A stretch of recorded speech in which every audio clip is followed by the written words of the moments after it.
This is going to be the first year we've had a templated report that each applicant was required to report on. They'll have to state their deliverable and then how much on a progress bar they were able to meet that deliverable, as well as any barriers or gaps that were in their way of meeting that deliverable. Excellent. Looking forward to that. Can you go back to the PowerPoint where it had their budget so that I just want to make sure that the Deputy Mayor is there anything off of that 47 total that you want us to subtract or just put the 47.9 in? I think I would like to just start at maybe like let's call it 30,000 just to give it wiggle room. And it's not a definitive end number. We're just trying to start somewhere. Thank you. I just wasn't sure what you were referring to. Thank you.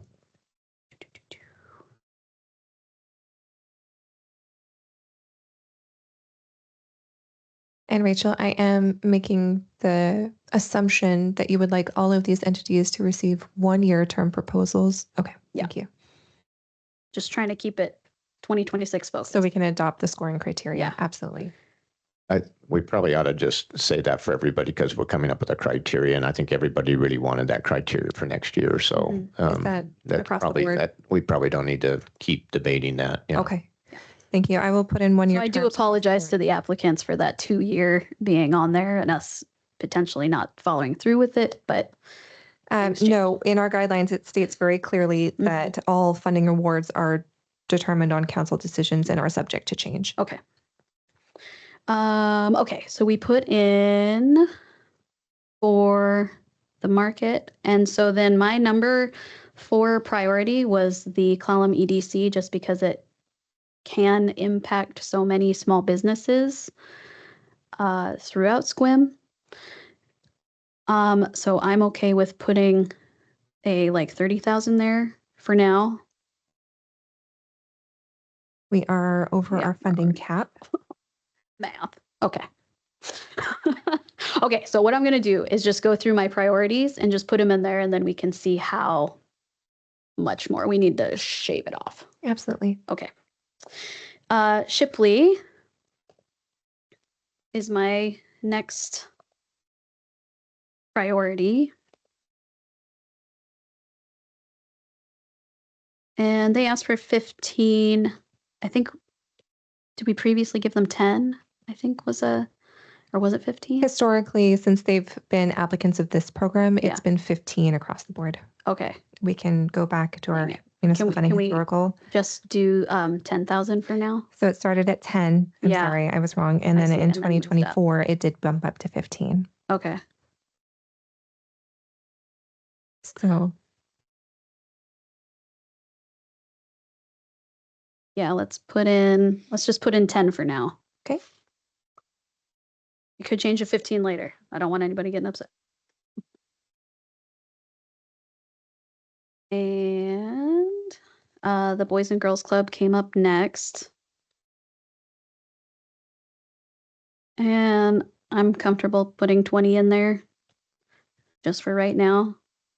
And anybody can like debate this or say something or comments I don't mind at all. I thought the way this is laid out that we will leave this and then go to a draft 2, and I'll do something on draft 2 and then just go down the list. Totally. So I think we get a straw poll from Rachel and then negotiate, but because I don't, because it's already 25 out of time. Yeah. Okay. And then, so we put in the Boys and Girls Club. Yes. Okay. Here's the part where people might get really upset with me. So in my opinion, OTA, I didn't even have on the list because they're nice things to have, but it's not necessary. The KSQM application also was not necessary to me. I know that they put in like emergency stuff in there, but we have capabilities for emergency responsiveness. And so I just didn't feel, especially with how strict our budget is, it just didn't feel like a necessary, necessary option. Thank you, Rachel. Okay. So that being said, we're still 50 over.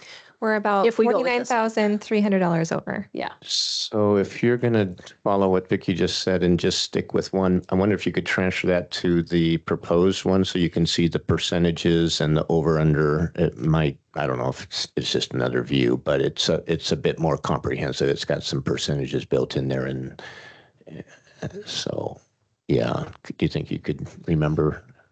We're going to try. This was built for you to make determinations off of, but whatever.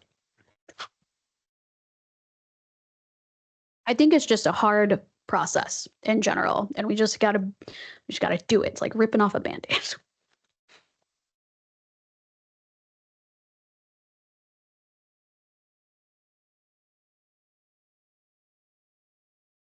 All right, I'm ready for the debate to start. Hit me with it. Anybody has I'll go. preferences? Just 'cause Yeah. I'll be quick because this is probably moot because I don't think anybody here probably agrees with my process. But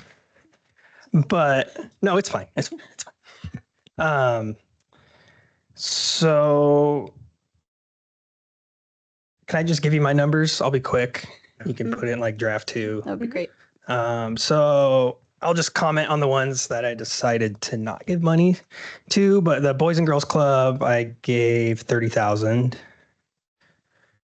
The full, the EDC, same 35,000.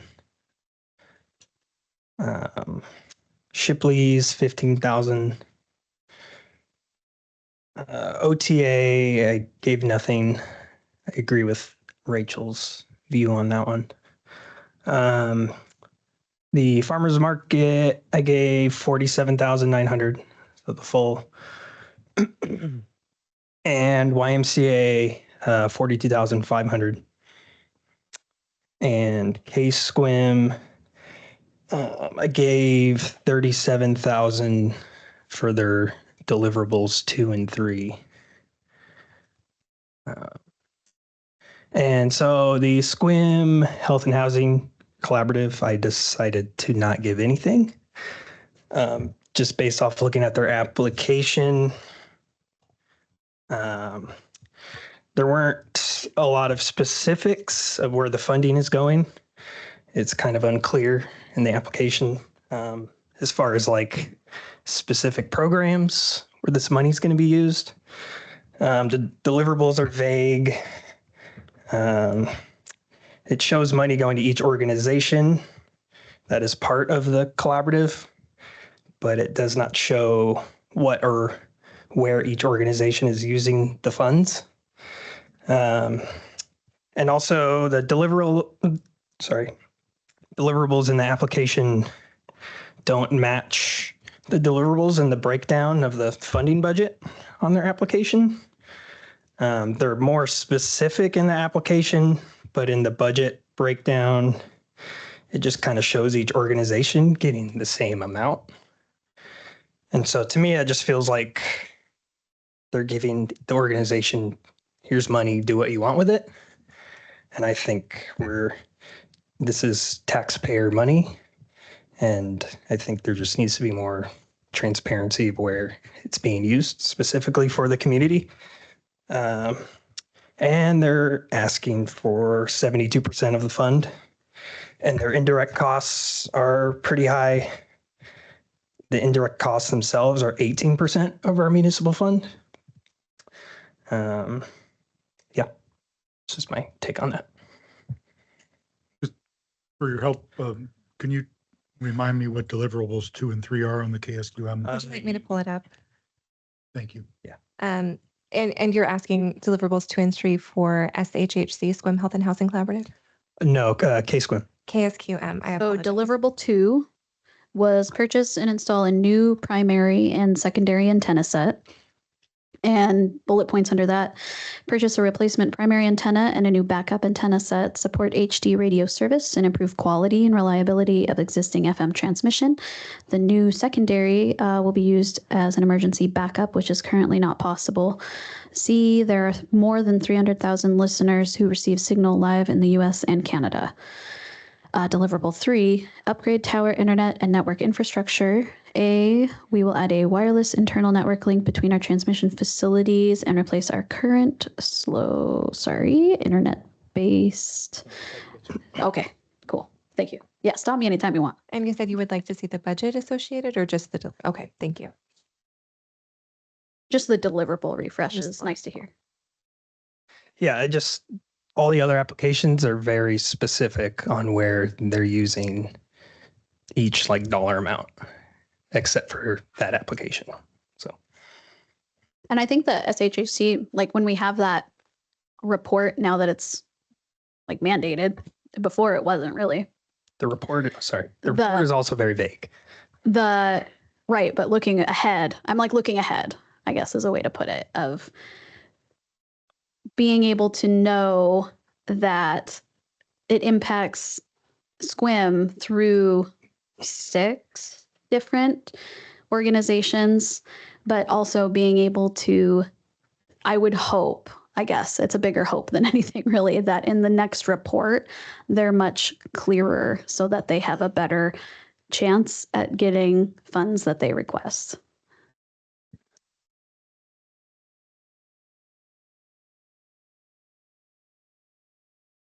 Harmony, go for it. I so appreciate this discussion, and I'm going to share my perspective. Going through this process and with the and noting the guidelines and the criteria in the prior resolutions and what I hope that this type of funding can do for promoting safety nets and community services, which are under attack from the federal level and are getting cut left and right. And those services are more essential now than ever. I found that based on the limitations of the budget, that I prioritize the health and human services. So for me, it would be funding the Sequim Health and Housing Collaborative and the Olympic Peninsula YMCA request. That leaves $13,950 to be allocated towards the applications that came under the broad public benefit category. And then looking at the list, I thought, well, that really only leaves enough money for the Shipley Center. And I thought, well, if we awarded them the full request, that would put us $1,000 and $1,050 over our 1.5% cap, which I thought, not that $1,050 is nothing. It is quite a sum, but in the grand scheme of things, in the grand budget of things, I didn't work it out in terms of what that extra $1,000 would bump it over. But that's how I arrived at this difficult decision. And that's where I landed. So thank you. I really find this discussion very fascinating. And I very much appreciate hearing everyone's perspective. Thank you, Councillor Berger, for the way that you presented the content and sharing your perspectives as well. Appreciate it.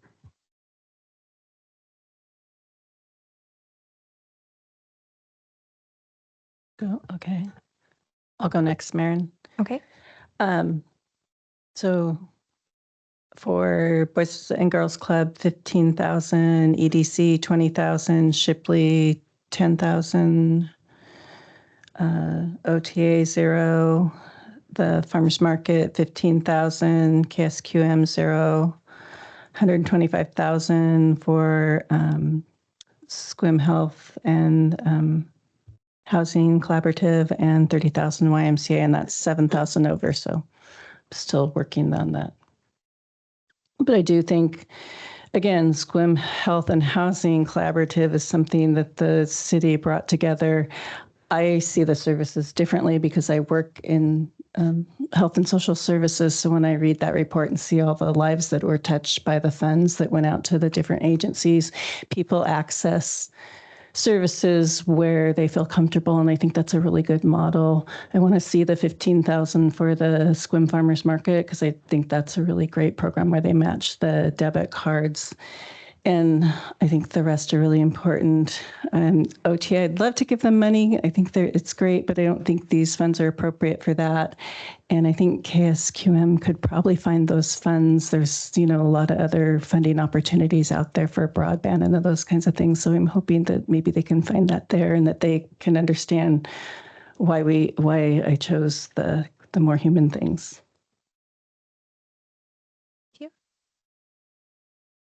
Oh, Nicole, yeah. On a new draft there, I can just run down the list for you. Yes. Okay. Boys and Girls Club, 23,850. EDC, 20,000. KSQM, 20,000. OTA, 0. Farmers Market, 10,000. Sequim, the SHHC, 100,000, and that would be inclusive of the United Way percentage. Thank you. Shipley, 10,000, and YMCA, 23,850. Some of the considerations I was looking at was focusing on the human services aspect mostly. I don't quite understand the technology that KSQM is asking for. I don't think that the need to transmit in HD, that's a luxury. It's not, like a need, but if they need improvements for tower, for being able to reach people, if we had a major event and that was our only source of information, I at least feel like the infrastructure and the networking is viable to have some funds go to. I question the amount that we were sending to the EDCs just because PUD sends them 25,000 and the city of PA sends them 20,000. So I'm not sure, and Forks sends them 9,000. So I'm not sure at our size that getting up to the $35,000 level or more was starting to be a little excessive for our size. I do realize the economic benefit and potential for jobs that it brings, though. And then I wanted to have the amount in place to definitely help to cover the SNAP EBT benefits at the farmers market. So I just made a little bit of cuts pretty much to everybody to reach my conclusion there. Thank you.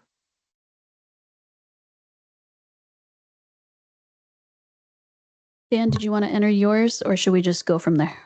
I'd be happy to. Okay, I This didn't is mean to pressure you. exactly what I thought we were doing, and Okay. I appreciate the opportunity. So this isn't going to be in the same order. I'm sorry about that, Maren. You have to Okay. jump around. Health and Human Services, 133,100. For Sequim Health and Housing Collaborative, Health and Housing, yep, sorry. 133,100. 100, yeah. Thank full you. amount. The Y, 42,500. Boys and Girls, 20. Shipley, 10. Farmers Market, 10. EDC, 5. I'm so sorry. So That's fine. I have Boys and Girls Club 20, EDC 5, Sequim Health and Housing Collaborative 133,100. Yep. Shipley Center 10,000, YMCA 42,500. Yes. Am I missing anything? The farmers market, Farmers Market, thank you. How much was that? 10. Was that No, 10,000? sorry, I did not have any. Were Sorry, you- Farmers Market was 10, excuse me. Okay. Thank you. Their market match program they were requesting 15,000 Right. to do the EBT Yeah. matches. Exactly. That was the priority. I just couldn't make the math work and use So you're, money. you were saying 10,000 for farmers market? That's what I said. Yeah, thank you. And I thought I'd gotten to 207, so it's my bad math, but you've got what I said. So let me Thank you. consider that, or others can help me consider it.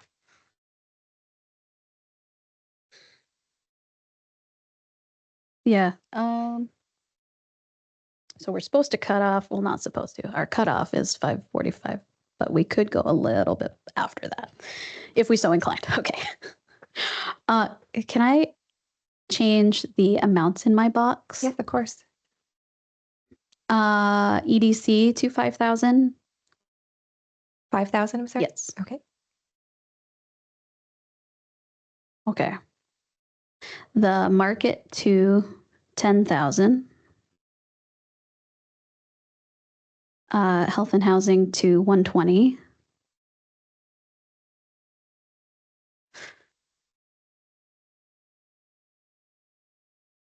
Okay. Mine's still lower.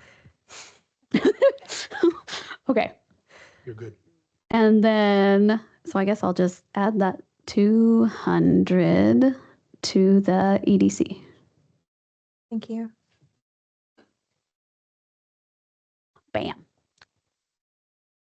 And so since you have 6 different proposals, I don't know how you want to take it from here, Rachel. It's nice to be able to see everyone's thoughts, but maybe take one at a time and go for 4, let people debate per item and try to get 4 thumbs up maybe.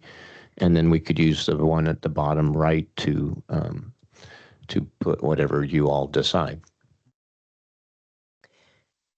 I like your numbers, but I'd like to see EDC get more. A little bit more. Okay. Yeah. How about how much Reduce. YMCA to Mhm. like 40,000? Is that what you mean by more? Yeah. Okay. Oh, YMCA. Harmony doesn't want to reduce Y. That's okay. We're just talking. So YMCA to 40,000. And then EDC to, what was that? 7,700. 700. See, that seems too high for me. Okay, change it back. Sorry. Control Z.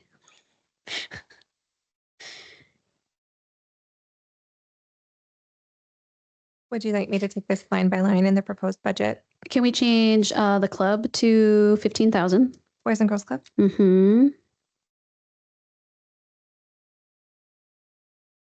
And EDC to 10,200. How's that? Is that better for you? Okay. I am comfortable with that. Thank you. So for the 2026 proposed municipal fund budget, does council have a recommendation for funding the Boys and Girls Club?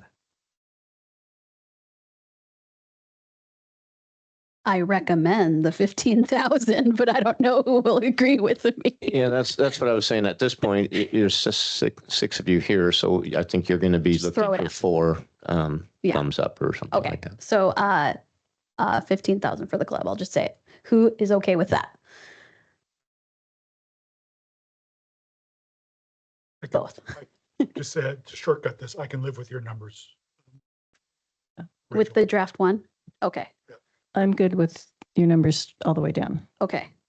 Same. I would So we got, prefer to see the Boys and Girls Club and the YMCA equitable because the YMCA is adding programs that relate to functions within the high school, but the Boys and Girls Club has always done that and is a leader in our community in providing youth services, especially for homeless youth. okay. So I'm hearing lower YMCA. Is that what that means? Equal amounts to Boys and Girls Club and YMCA, so lower the YMCA and the amount to boost the Boys and Girls Club. Okay. It's my ask anyway. Okay. Got you. Okay. Except Harmony is not super happy with lowering YMCA, but she is only 1 vote. And as a reminder, the YMCA budget was pulled from the rainy day fund in 2025. I have added it into the general fund, Mhm. but Sue still has it in the rainy day fund just for budgetary precautions. Can you show us what it would look like if we had 28,750 then for Boys and Girls and YMCA? Does that still come out right? Sorry, was it 27,500? Did I get that wrong?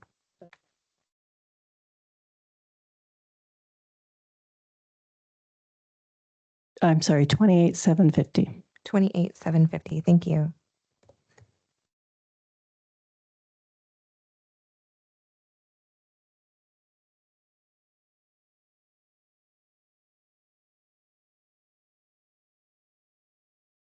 Nice. I'm comfortable with that. And may I ask a point of clarification? Is the 120 for SHHC including their 15% admin? Okay, thank you. Or their 10. I'm sorry if I'm getting that number wrong. 10 to 15%. No, it's okay. Yeah, that's including. I'm comfortable with that for sure. Just kind of, okay. Is Vicky comfortable with that? So we got 3, Nicole, 4, comfortable. You don't have to. Yeah. You can say, I hate it. I hate this whole thing. So And just from my understanding, Let me speak for myself. Yeah. Like I said that at the beginning that this was a really difficult process for me. I know that it's a very difficult discussion for all of us. And I want to, approach this conversation with the care and the respect that it deserves. And I shared my perspective on how I felt that the funds should be allocated. I don't know. I think that for me, it was here's the request and what they're asking for. And for me, it felt that the most appropriate way would be to allocate that entity what they asked for.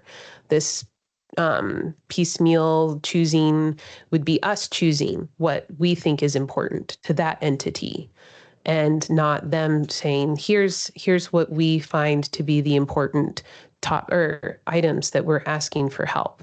So that's why I chose the approach I did, where I said, well, based on the amount of money that we had, here's who we can here's how to go about using our criteria to award health and human services funding, and then with the leftover, go towards the broader public benefit requests. And that's how I arrived at my request or my ideas. This more blended approach is, like I said, different, interesting, and I think that I hope that is going to be well received by the entities. So that's where I'm coming from. I think that the approaches that have been discussed are,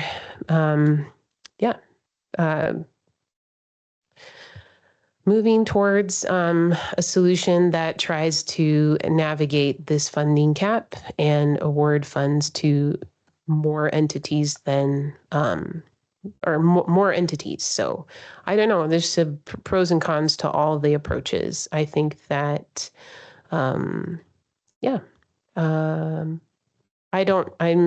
not really feeling like I would like to venture a preference towards any of the other approaches at this time. So thank you. so for my clarification, council is proposing in the 2026 municipal funding budget $28,750 for the Boys and Girls Club, $10,000, $200 for the Economic Development Council, 0 for KSQM, 0 for Olympic Theater Arts, $10,000 for the Farmers Market, $120,000 for Sequim Health and Housing Collaborative, $10,000 for the Shipley Center, and $28,750 for the YMCA. And this is a work session. This is a work session, so it will need to be brought back to general business or general discussion. I'm sorry. Oh, I was under the impression that we can vote in a work session and make motions, right? So, sorry, everyone. Purposes of the record, Christina Nelson Gross, City Attorney. So I am comfortable with either council having a vote on here or in a work session or something, because this is not final action, right? Your final decision will be made when you pass the budget, right? So while, council can look at this as binding themselves to this, right? It's the final binding action is during the budget time. And so that will be done during regular session. So I'm comfortable with council doing whatever methodology of confirming this decision that you see. Comfortable with the consensus. Okay. Because I wasn't sure how black and white it needed to be, or like roll call, or okay. But I really appreciate you explaining that, because that makes a lot of sense and totally, understand. And I believe you had 5 thumbs up. Was that right? Yes. So the numbers that were in the draft 1 box that Marin just relayed, in the proposed 2026 proposed FM budget. Thank you. MF budget. So I am comfortable with that. Any other thumbs up? Nicole, Vicky, 1, 2, 3, 4. We got 4. Cool. Thank you very much, Council. Thank you. Can I just make one comment? And Harmony, I know how big your heart is. We're just saying what we can fund. We're not saying we don't believe that these other things are important. We're just saying what we can fund. Thank you. I appreciate that. Thank you very much, Councillor Lowe. And I am I feel that I've stated my reasoning, and I also really appreciate all of you and what you shared. And this is a difficult situation all around. So thank you very much. I hope that we can bring this back and discuss it further as needed as the budget process continues to unfold. Thank you. Alrighty, it is 5:50. So we will finish this meeting and the regular session will be at 6 o'clock.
Looks like we are here.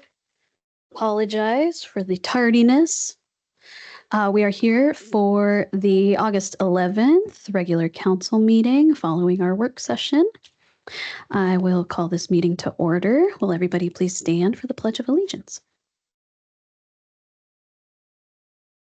I pledge allegiance to the flag of the United States of America and to the republic for which it stands, one nation, under God, indivisible, with liberty and justice for all.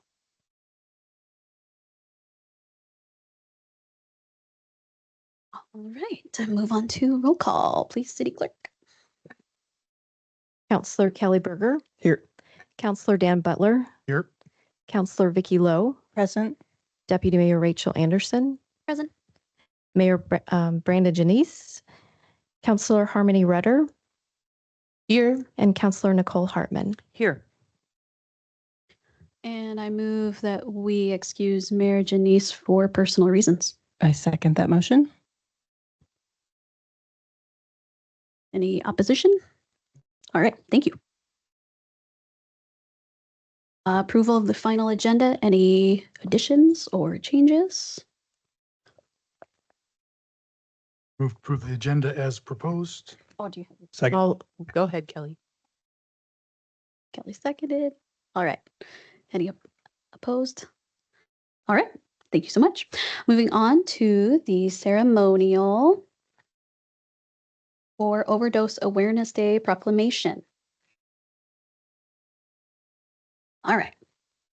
Whereas August 31st is recognized as International Overdose Awareness Day, the world's largest annual campaign to end overdose, reduce stigma, remember those we have lost to overdose, acknowledge the grief of the family and friends left behind, and renew our commitment to end overdose and related harms. And whereas the campaign raises awareness of overdose, one of the world's worst public health crises, which is preventable when we act.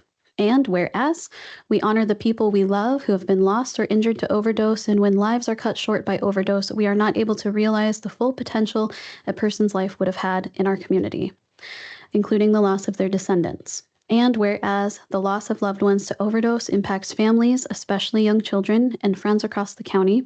And whereas the losses in our community also impact systems of care, such as healthcare, schools, emergency medical response. And whereas overdose can and must be prevented, as overdose solutions exist, and everyone has a right to respectful and comprehensive healthcare. And now, therefore, I, Rachel Anderson, Deputy Mayor of the City of Sequim, and on behalf of the City Council, do hereby recognize August 31st, 2025, as Overdose Awareness Day. We encourage community members to learn how to use naloxone, listen to another community member's story about how overdose has impacted their life, and fight stigma by sharing facts. The theme for 2025 is One Big Family. We invite Sequim community members to join the Collin County Overdose Awareness Day event to be held Saturday, August 31st, 2025, in Port Angeles. Signed on this 11th day of August, 2025. Rachel Anderson, Deputy Mayor. I do believe we have someone here to... We have representatives from Jamestown Healing Clinic and from Olympic Personal Growth here. Yes, would you like to make a comment? Just a quick comment, and not that it's necessarily important, but the 31st of August is a Sunday, not a Saturday. All right, can we get that? It's Sunday, yeah, sorry. So is it Sunday or Saturday? It's Sunday. Here's the flyer. Oh, gotcha. Mhm. Okay. Thank you for catching that. One moment, I will hand this off and sign it. So because of that little edit, I can sign this now and hand it off. Okay, I can just scratch. It doesn't look nice if I scratch it off. So I can sign it and hand it off. But my request is that we have a fresh one printed out, and I will sign it and we can give you that one as well.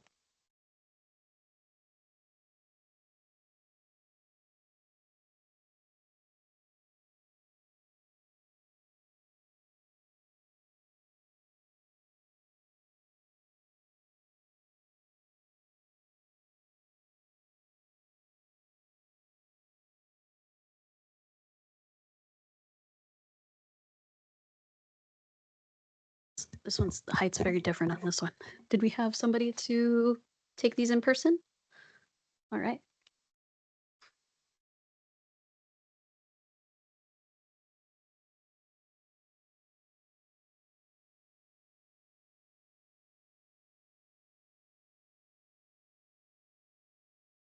Okay.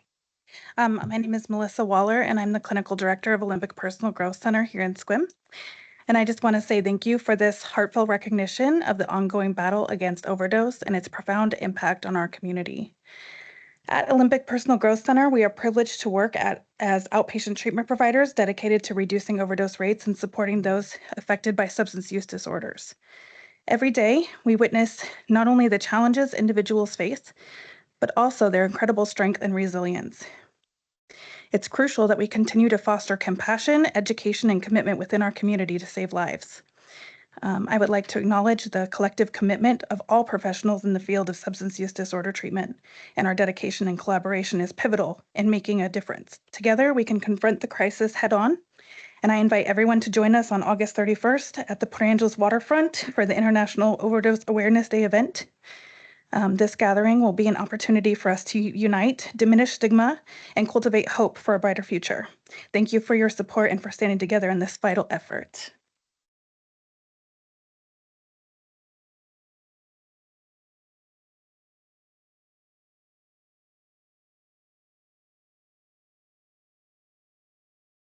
Hi, I'm Larry Ann Mishko. I'm one of the clinical director at the Jamestown Healing Center.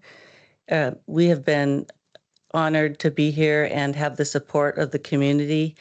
There have been some great strides made in the persons who use substances that we have helped throughout these last few years. We're really excited to talk about how we have over 30 people who have progressed through treatment and are actively going back to school, have new jobs, careers, full families, and the ripple effect in the community is incredible because every day it affects another, as you know, it's just the ripple effect. The patient, the family, the community, all the extended family, the workplace. So it's been an honor to work with Jamestown Healing Clinic, and we're very excited to help celebrate this day on August 31st. We'll be doing some activities of our own. One of the other things I wanted to bring to your attention is that the Fire Commission chief out at Clallam Bay, we have a mobile unit out there, as you probably know.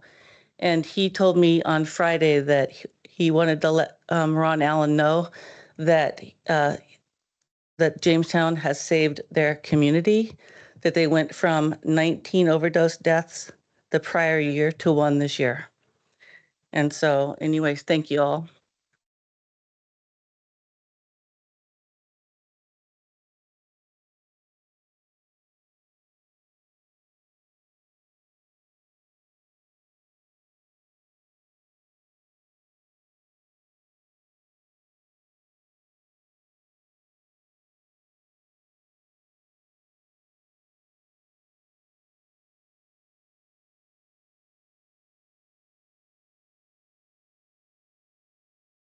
All righty, moving on to public comment.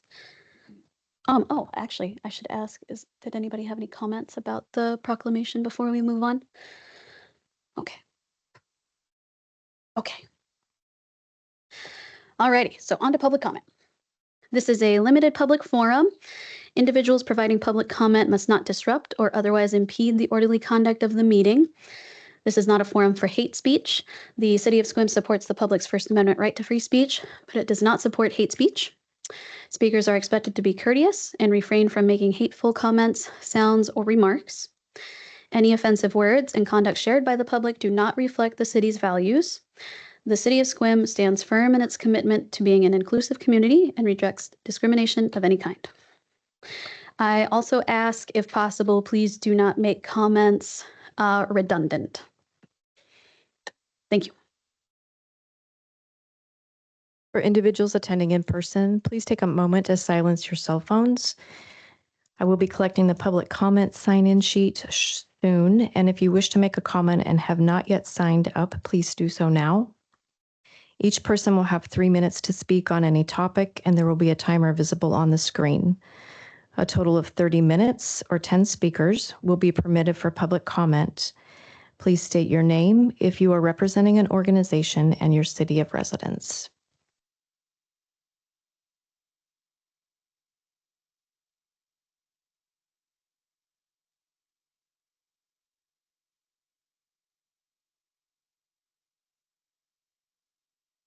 Our first speaker tonight is Randy Tierney.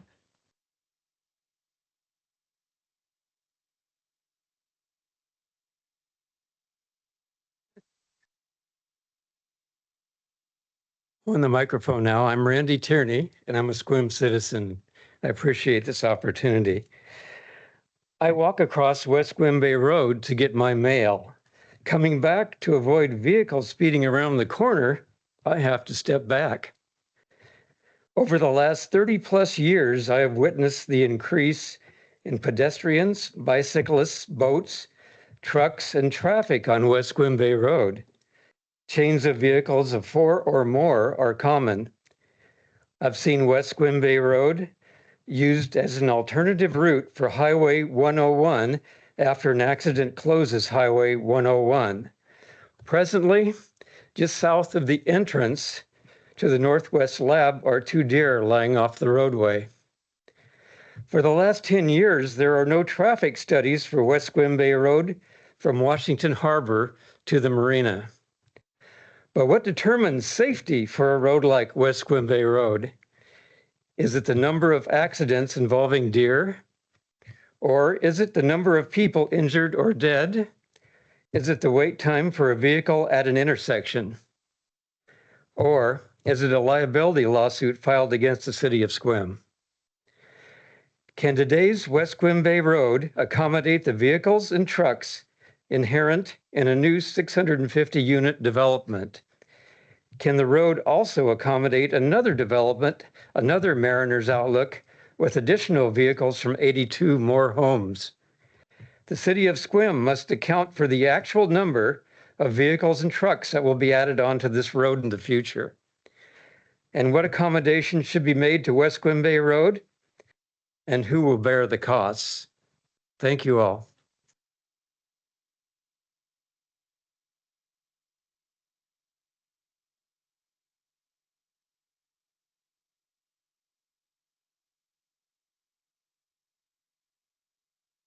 Jan Tierney.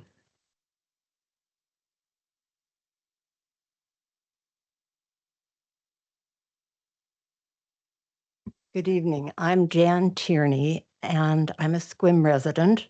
I'd appreciate written responses to these few questions I have. What is the reason the Seabrook West Bay permit application is not available for the public to review? How many city residents have their own wells?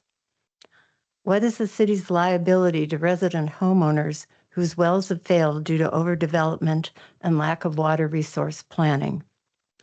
What portion of the planned increase in city utility rates is due to the anticipated development of the John Wayne Resort property? And what year did the Department of Ecology issue its latest water allocation to the city? Could the city encourage the development of a resort at the John Wayne property that also includes camping, RV sites, and cabins for public use as it has now? Thank you.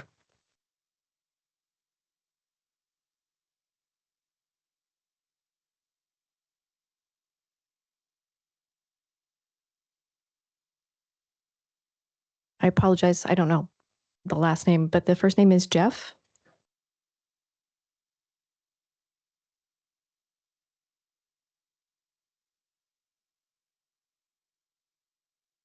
Good evening.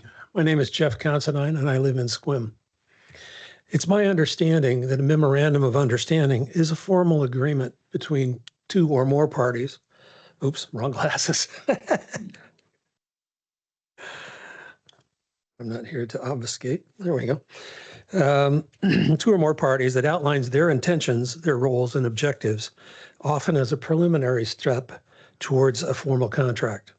While not legally binding like a contract, It indicates a commitment to work together in good faith, particularly when parties intend to establish a formal agreement later on.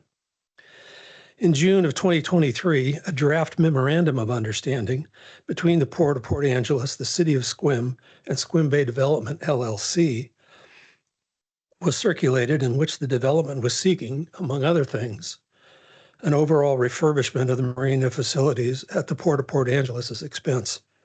This refurbishment was estimated at the time to be approximately $12 million. Second, 60 boat slips to be dedicated to and managed by the development. Third, the development's right to become the manager of the entire marina by an outright purchase or the establishment of a 99-year lease in which the development takes effective lifetime ownership of the marina. Rebranding of the marina, including a new name, in such a way that promotes the marina as a regional asset and highlights both the public character of the marina and its connection to and affiliation with the community. The development to take possession of existing marina office facilities at no cost, including the existing dockside restaurant. An agreement to revise the City of Sequim's land use code to enable the necessary connectivity between existing streets and roads.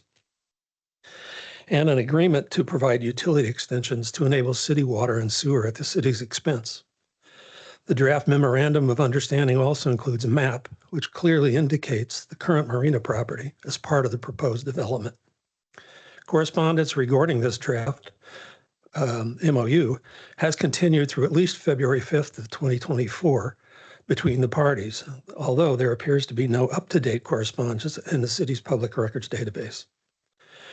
My questions: are there any ongoing discussions or agreements regarding the management and use of the John Wayne Marina as they relate to the development?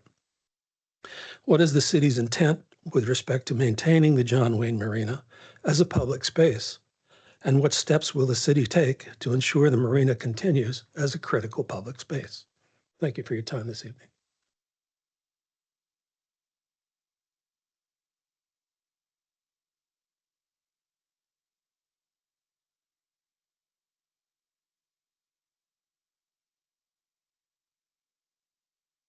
And Courtney.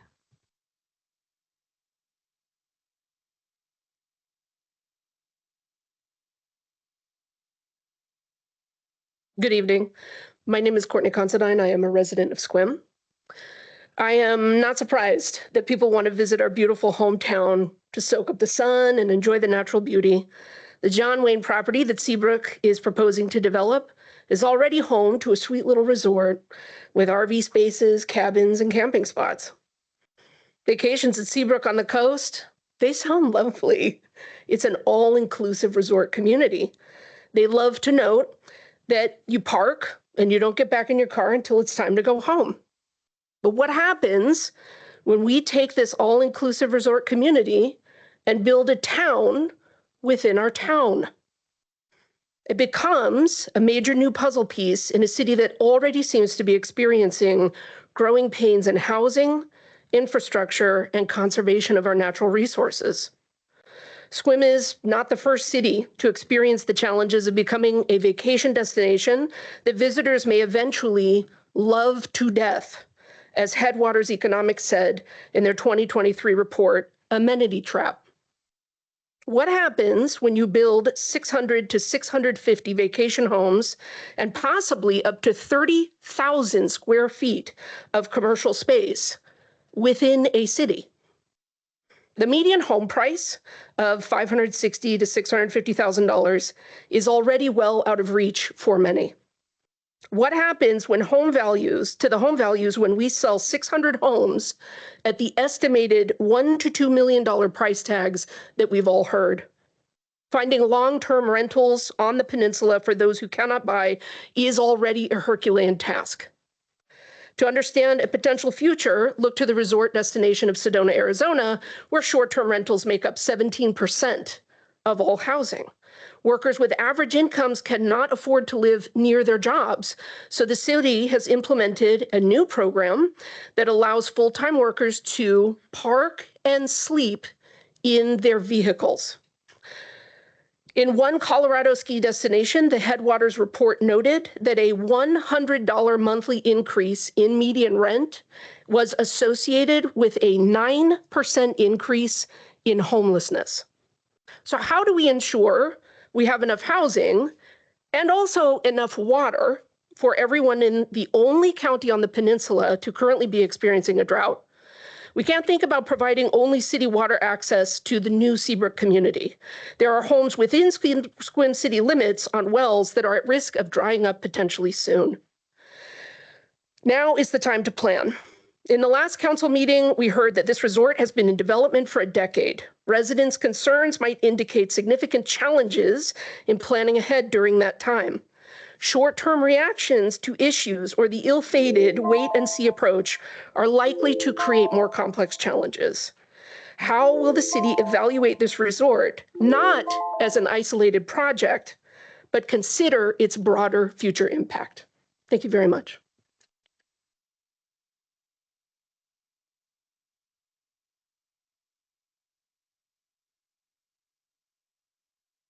Jeff Fox.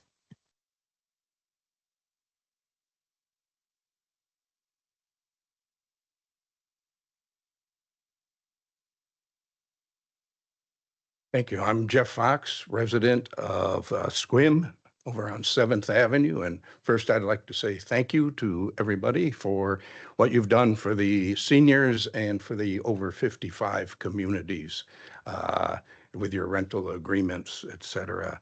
I think all the I's were dotted and all the T's were crossed, and everything was above board and visible to everybody. I'm not here today to speak in favor or not in favor of the development of the marina area, but what I want to look at is how many of you saw what happened in the city of Cle Elum, Washington, where they were involved with wanting to grow, and so they got involved with a builder, and things progressed to the point where apparently the builder was unhappy with the city was unhappy with the builder. Now we're $22 million into the project for the builder. Builder sues. The problem was breach of land development. Case went to the judge a couple of months ago, and the judge decided in favor of the builder and awarded $22 million. Tacked on also some other things like payment for the attorneys, put in a 12% interest on what the city of Cle Elum owed to the builder. And consequently, the city of Cle Elum has declared bankruptcy and taken a Chapter 9 bankruptcy. I know Matthew Nash is out there listening, and I remember, and probably all did too, the wife and I came home from OMC meeting on August 6th to open up the Sequim Gazette and see that the council pauses the master plan overlays. I just hope that Matthew Nash is given the opportunity to delve more into what is going on in Sequim and can find out who is the outside legal counsel that is referred to in the article. Who are the attorneys? Can we see any of the letters written by the attorneys to the city of Sequim asking for a pausing in what is going on? I'd also like to see how this outfit was vetted by the city council, because I really don't want to see us going down the road that Cle Elum has gone down. If OMC is hit by the Medicare people and they no longer service senior citizens up there because they're not going to be reimbursed, and if the city of Sequim gets sued, then we can build all the buildings we want. But I would imagine that people are going to think about leaving Sequim or not even settling here in the first place. I thank you for your time. David Rivers.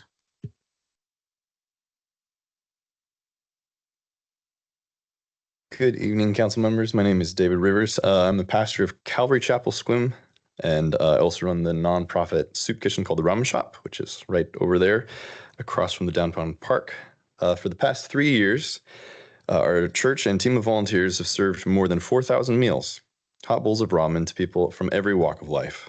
Our mission is simple: to restore dignity to the unhoused and the disadvantaged, to invite them to participate as active members of our community, and to create a place where the broader community can come alongside them in friendship and support.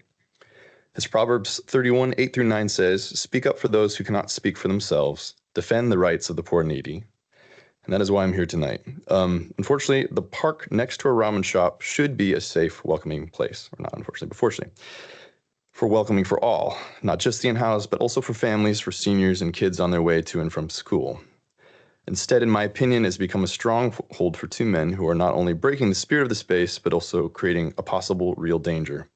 One of them is a registered sex offender who has camped on and off there for nearly 3 years. Multiple witnesses, myself included, have seen him playing with a child brought to him by her mother. I've also personally witnessed this person doing drugs with minors. The other is a high-functioning, capable man who has camped on and off there for a year. He has children of his own, one who is currently homeless, because I believe he refuses to actually seriously seek work or housing. Both of these men I have witnessed have had minors and young adults around them late into the evening. I want to be very clear. My church and I know these men personally and love them. We have spoken with them many times, cared for them, fed them, and encouraged them towards a better path. But I feel they refuse to take meaningful actions to change the situation. One openly carried a machete strapped to his leg. One of their companions had a dog that snarled at everyone who walked by. This park is not on the edge of town, but in the main artery between West Washington Street and my shop. It is used by families, unhoused students, and the very donors who make the work possible. The result is this: people feel safe. Families avoid the park. Donors and paying customers who support funds and meals for those who are in need are scared and walk through the very path, or are scared to walk through the very path that connects downtown to our kitchen. And tragically, the people most harmed are the unhoused and disadvantaged themselves. These two men reinforce every negative stereotype people already have, making it harder for others to receive compassion and care. I understand that this park is city property. I understand that under the current code, camping there is technically allowed. I also know that the city has made exceptions before in other parks. I am petitioning to you to prohibit loitering and to prohibit overnight camping. I'm not here to villainize these men or unhoused people. I serve them every day.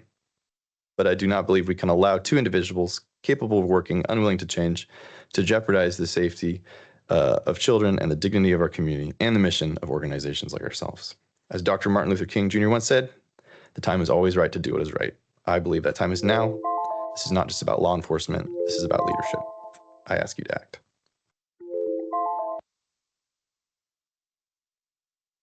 Katie Amundsen.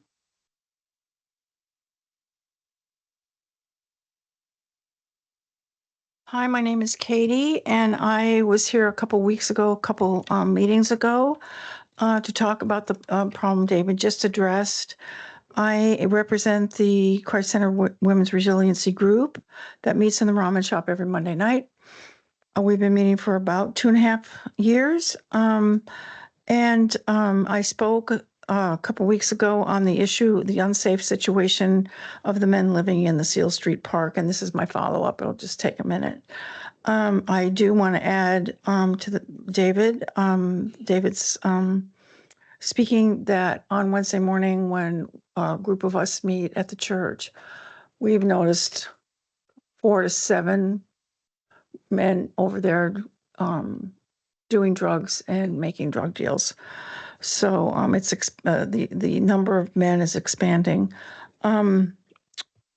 We noted that the park was completely cleaned out for the Lavender Festival, the car show, and the Friday night art walk. And it was clean and beautiful. And we would like to know if we would deserve the same consideration on Monday nights when we meet. Additionally, I would just like to add a request for the sake of the shopkeepers and the people in the area that the park be posted with a sign so that the danger can be removed. And I would like to know, we would all at our meetings like to note that there are very young children present with these men. One is a little girl about the age of 3 years old. Another is a boy about the age of 7. There are other children and high school kids that go through the area as well. And this is in the presence of drug deals going down that we witness. And what was I going to say? Drug deals going down and in the presence of the sex offenders.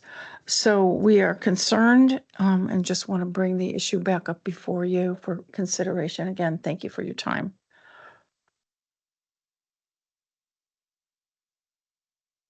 Alicia Haley.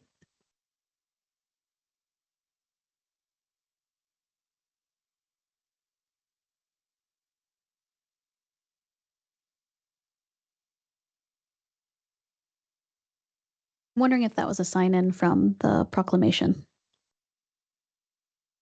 She has JHC next to her name, so I'm thinking she was probably the second person that you spoke with. So that concludes public comment. Thank you.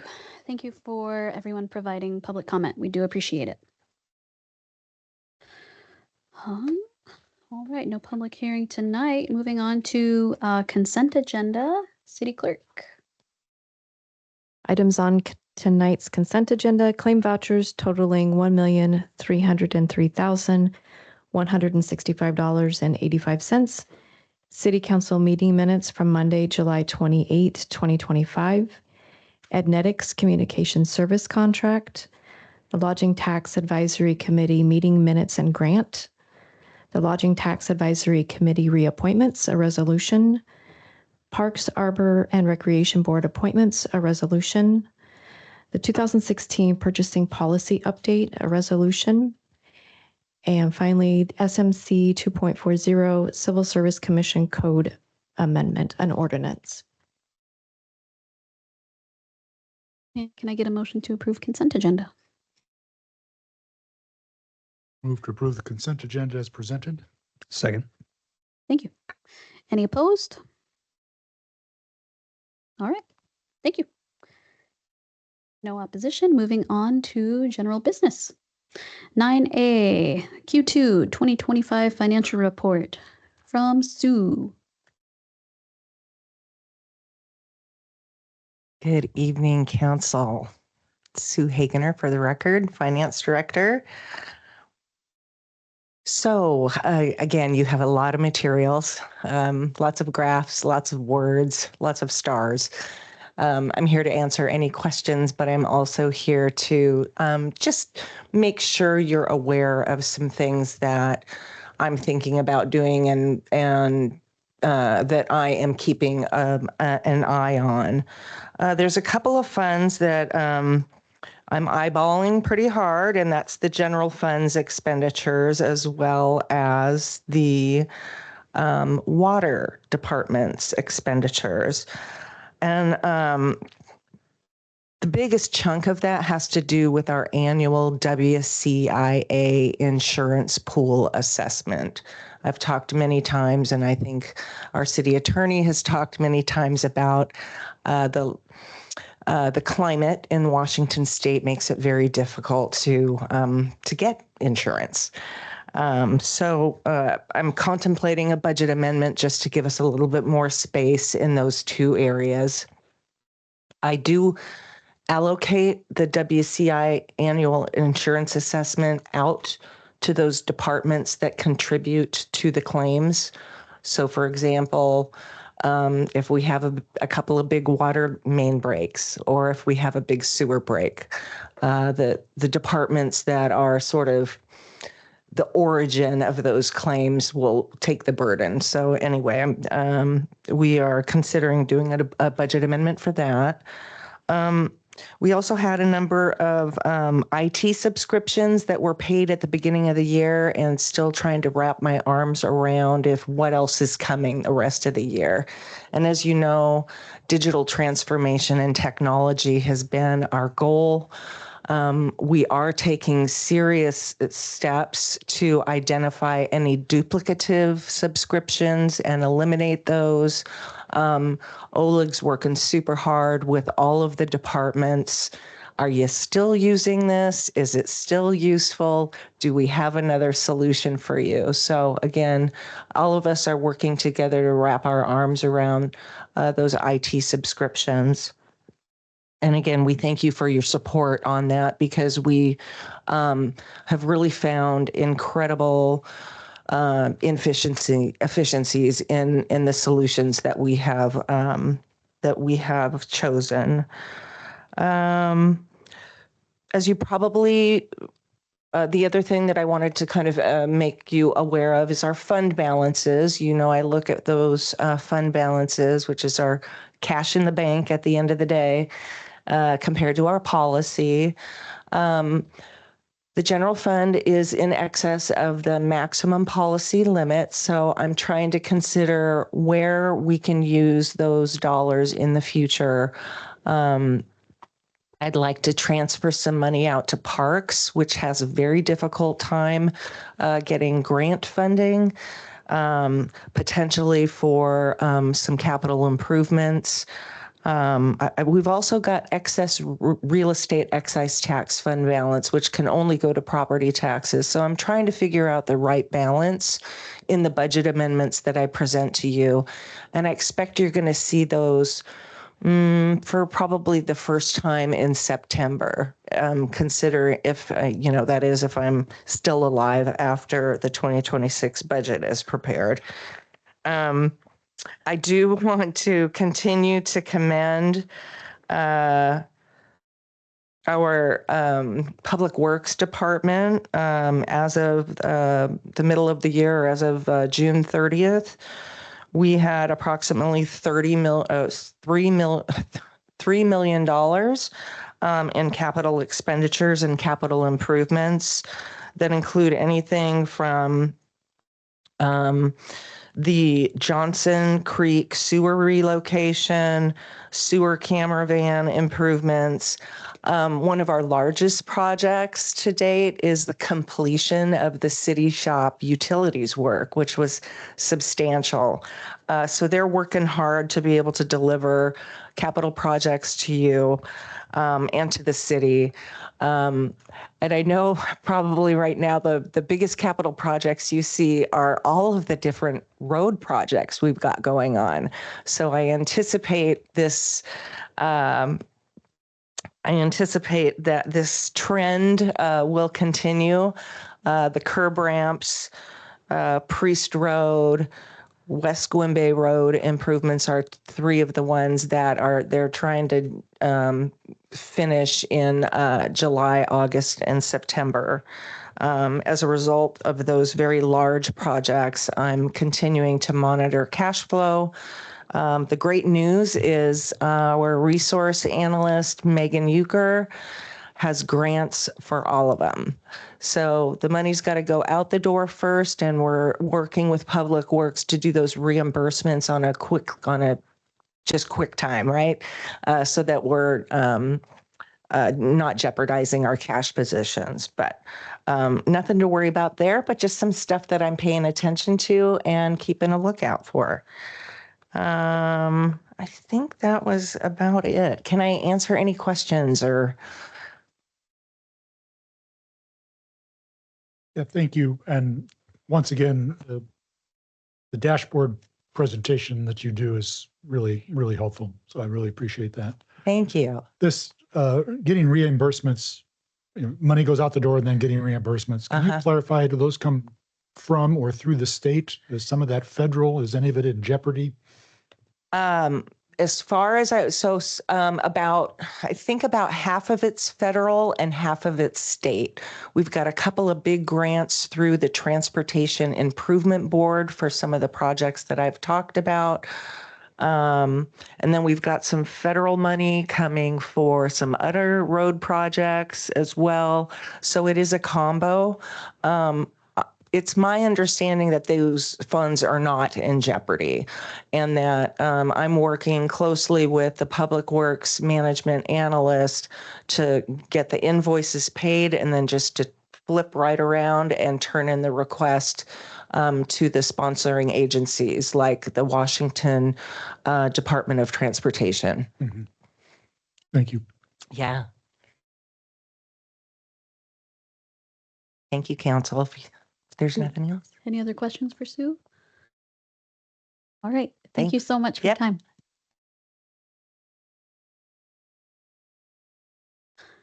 All right. Moving on to 9B, new Sequim Municipal Code Chapter SMC 20.40, formation of local improvement districts. From Paul.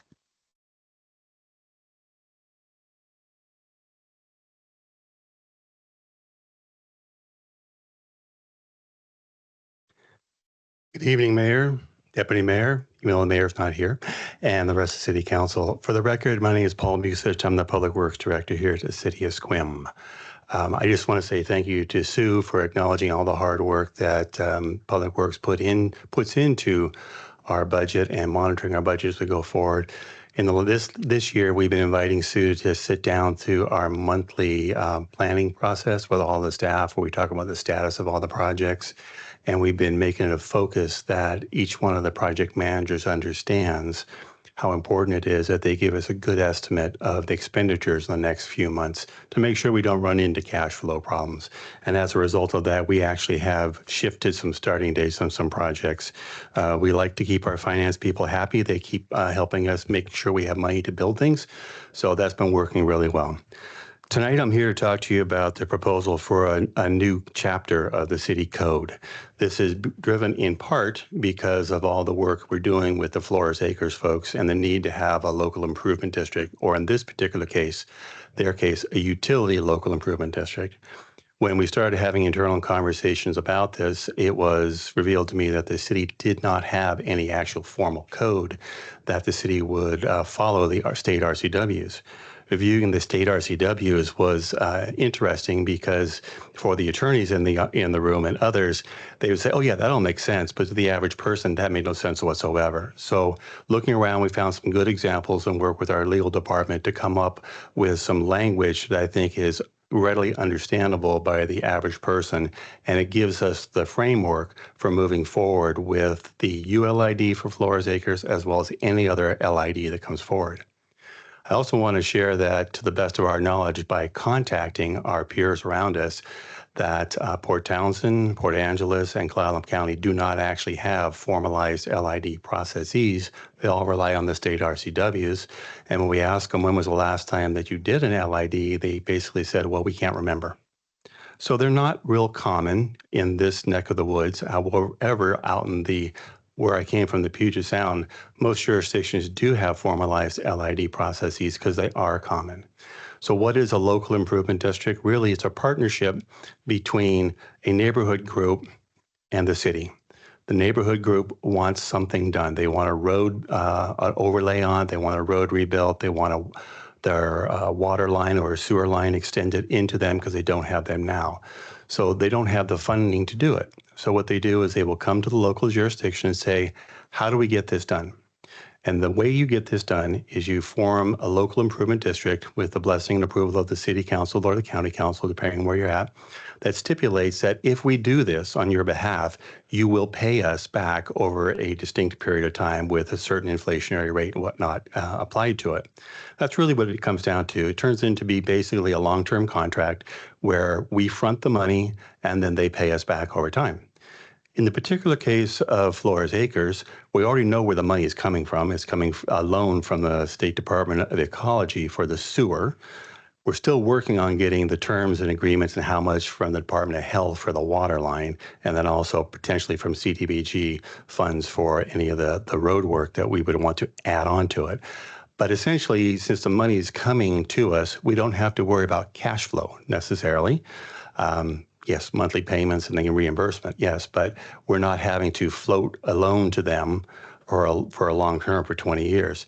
And the rate that they were able to get, the county was able to get from ecology, I think in this particular case was 0.7% for 20 years. So they're actually going to be paying back $661,000, and we're working really hard with them. It looks like they're going to make application for annexation. So that's going to reduce that cost, which is basically the GFC cost that they have to pay us to connect our system, reducing that by at least $200,000. I'm getting a little tangent here than the code language, but I wanted to share with you that that's the purpose and intent, and there's a lot that goes on behind the scenes. It's a contract really between the residents and the city saying, we want you to do this for us, and we agree to pay it back over time. Okay, that is the crux of it. And usually that happens because the jurisdiction says, well, it's not on our priority list. We have too many other projects of a similar nature that we've already identified that need to be done that are higher priority. And if we get to it, maybe 25, 35, 50 years down the road, if ever. And the local residents say, we think it's important enough to us that we want to pay for it and get it done. Fair is fair. That sounds good. So breaking down the RCWs resulted in what you see before you, which is the new chapter 20.40. And it does include references to the RCW 35 and all the different subchapters in it as being fully intended as laid out here. But I want to just walk through this with you right now. We have the 020 purpose and authority, which kind of talks about our authority to do that and how we may go about funding these things in the future with bonds or warrants or whatever is necessary to get it done. Then we talk about the decision-making body, the review board. It's administered by the Public Works Department. The ultimate decision whether to approve or deny a petition resides with the City Council. That's per RCW. If there are written objections, there's a process in here. If it has to be more than 51% of the property owners object to it through a public hearing, then if you're going to overrule that, override that, it takes a majority plus one of the council to vote for it. If there is no objections to it, then it just takes a simple majority, 4 out of 7, in order to move it forward and approve it. When that is, well, before we get into that, through the process of developing the LID, Public Works has an awful lot of work we have to do. That we have to prepare a staff report. We have to define a lot of criteria and information. We basically have to prove our work to the community members asking for the local improvement district as well as to the City Council. We have to define the area. We have to show how much we anticipate each one of the property owners would have to pay. And they have to agree to that, because if they see how much it's going to cost and they say, no, we all want to stop this, then the whole thing can end.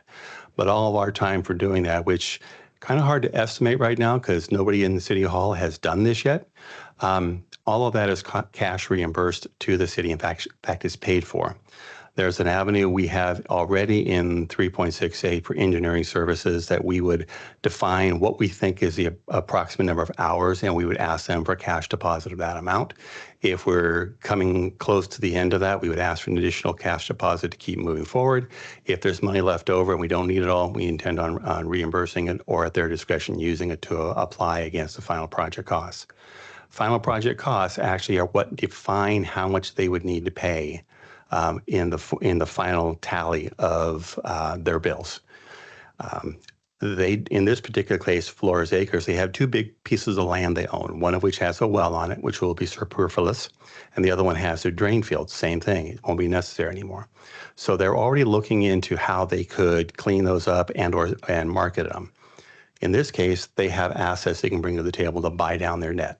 So we really can't say at this time exactly how much each property is going to have to pay us, especially if they do annex into the city.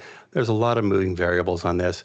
Ultimately, though, whoever comes forward and pursues a local improvement district or a utility local improvement district, or in the county, it's a road improvement district, they're all the same thing. It's a contract. Their final cost will be determined at the end of the project, and they have basically agreed that they're going to pay for that as we move forward. So there are a couple of options here, which I really envision that the one used most is going to be by petition of the residents. The other option is the City Council could actually have a resolution to form a local improvement district. In my years, I've never seen any councils do that, because if the residents aren't really in favor of doing the work and paying for it, why take on the burden or the argument, if you will? So I would rather just focus on the fact that I expect that now and in the future, they'll always by petition of the residents. One point of clarification, this will be within the city limits and the UGA. We can do this in a UGA. However, if it's in the UGA, it needs to go before the Clallam County Board of, I'm looking for it. Help me out. Board of Adjustment. Thank you. I don't have my glasses on. Sorry about that. It is in here, by the way, so it does stipulate that. Appreciate that. They may or may not decide to take up the issue since it's within the UGA, which basically Growth Management Act says we need to provide city services within the UGA.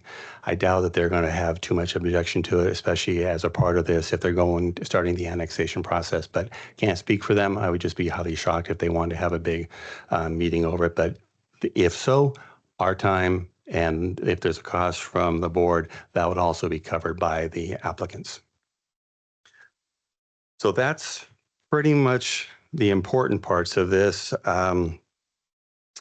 There is one question that we want you to answer for us. There's actually a required notice and public hearing required. That's in the RCWs. Got a copy of it if you want to see it. But it is that we shall have one. Okay, in the formation. And the really strange thing to me is that on the one section that's a resolution, contents, publication, hearing, by whom held, the RCW is a little bit flexible on this. That's where you get to decide how you want to move forward with this. The hearing herein required may be held before the city or town council or other legislative authority or before a committee thereof. The legislative authority of a city or town may designate an officer to conduct the hearings. The committee or hearing officer shall report recommendations on the resolution to the legislative authority for final action. So thinking about that, there's really three different ways this could be handled. One, the public hearing and everything could occur before the city council. Two, it all could occur before the hearings examiner. Or three, it could occur before the planning commission. In the staff report, the recommendation from Public Works is that it occur with the Planning Commission, primarily because we don't anticipate this being a lot of controversy.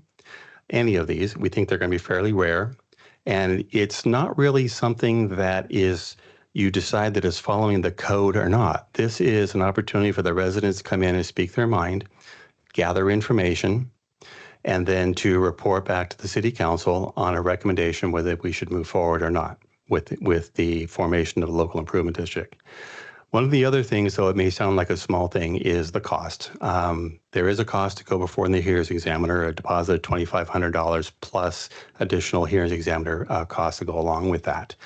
In this particular case, we're talking our citizens or our residents or soon-to-be residents having to come up with those costs and to go through the process. So looking at the two of them, there's pros and cons of both of them. The hearings examiner is a quasi-judicial process, as we all know. If you're more comfortable with that, we can strike this and go to hearings examiner. The planning commission are individuals who come from the community who are very engaged in our comp plan updates. We already talked to them about our capital program. We already talked to them about our transportation improvement plan, et cetera. They're familiar with the work we're doing. They're familiar with the public works. And if our recommendation, I think, is that we can accommodate the flow and we can accommodate the connections and they're going to pay all of our fees, and we have no problem adding them into our community through a local improvement district, and we have the capacity to take on the engineering and construction management. So that's why my recommendation is that we move forward with the Planning Commission. If you feel differently, we're happy to change this. In the memo for tonight, it basically says in there that you are going to make a recommendation that we pick one, you pick one or the other, you tell us which one, and we'll come back and we'll bring forward the necessary documents, the ordinance codifying this at the next full city council meeting. So with that, I pretty much handled everything in here that I think is of significance. Obviously, we've got collecting, accounting, foreclosure, et cetera, but that's all basic to the process that we would do with any kind of contract and collecting money from them. All right, so I have one question. I don't mind going the planning commission route. That being said, I do know, and I'm looking at DCD here. I do know that their plate's very full with the planning commission stuff, and I would like this to be done sooner rather than later, if possible, if planning commission has capacity for it. So I guess my concern is, do they have the capacity?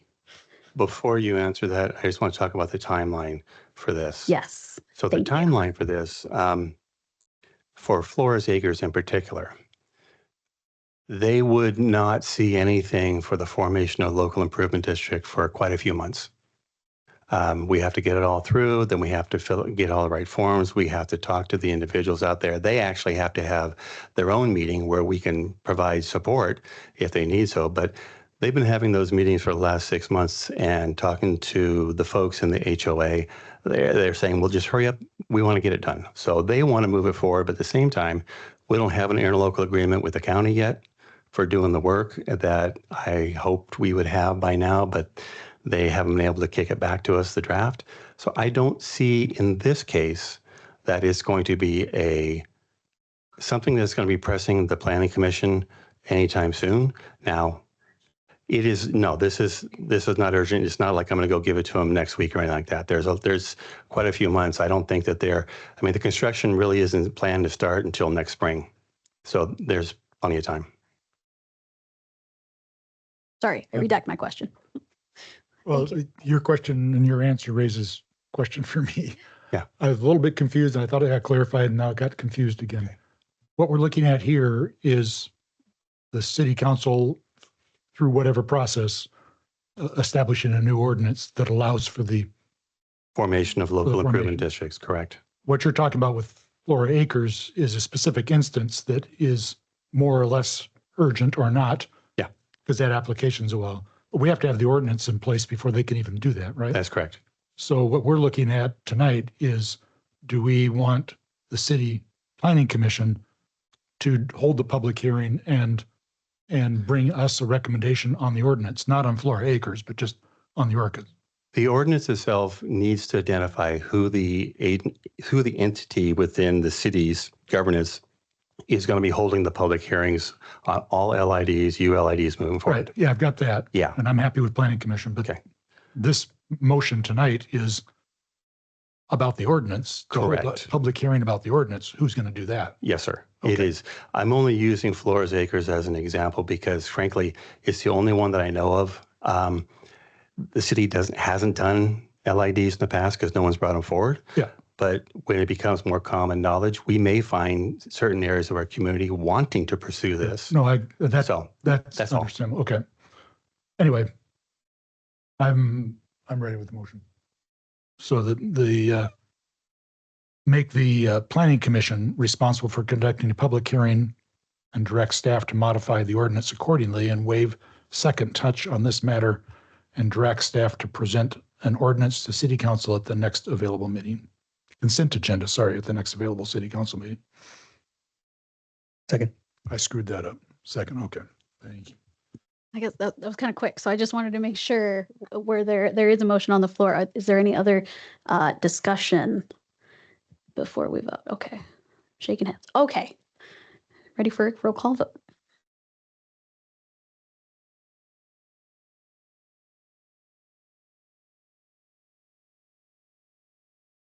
Councillor Berger, Yes. Councillor Butler, Yes. Councillor Lowe, Aye. Deputy Mayor Anderson, Aye. Councillor Rudder, Yes. Councillor Hartman. Yes. Motion passed 6-0. Thank you. Thank you, Paul. Okay, moving on to reports. Youth Liaison, Layla is here. For purposes of the record, this is Layla, Youth Liaison speaking. School begins the 27th of August. And so with that goes all of the activities like middle school orientation on the 19th and 20th, high school Wolfpack Days on August 26th, Link Crew, which is like our freshman orientation the training for being a link crew leader is on August 20th, and then the actual freshman orientation is on August 26th. Leadership is having a back to school lock-in also on the 26th. The day before school's really busy. I'm at school from 7 to 3. I'm so excited. Yeah. And then we have a senior class cart wash on the 16th as well. And we just came back from a leadership camp. I don't know if Lincoln mentioned we were at Mount Rainier for a week. We send 9 delegates and our school pays for it. So that was really cool. Let's see here. Oh, and then summer reading program ends August 23rd. The Clallam County Fair is this weekend. And then the back to school fair for the Boys and Girls Club is also August 23rd. And tryouts begin for high school sports August 25th. Yeah. All right, since we got our youth liaison report, I just wanted to segue into, we are talking about starting the youth liaison application process, probably September 2nd, I think, putting out applications for that. And then that process will be for a couple weeks, and then I'll start doing interviews. So just wanted that out somewhere. All right, thanks. And for clarification, Layla, you said that the first day of the Sequim Public School is on the 27th, you were saying? Correct, yes. Yes, thank you. Any other questions for Layla? All right, city manager report. You. Nice to meet with you all, and appreciate your difficult work session and all the work you put into that. So thank you. That helps us a lot. A couple quick things. Most of you know about our contract with GovAI and the safe environment that allows us to utilize a lot of the AI that's coming out.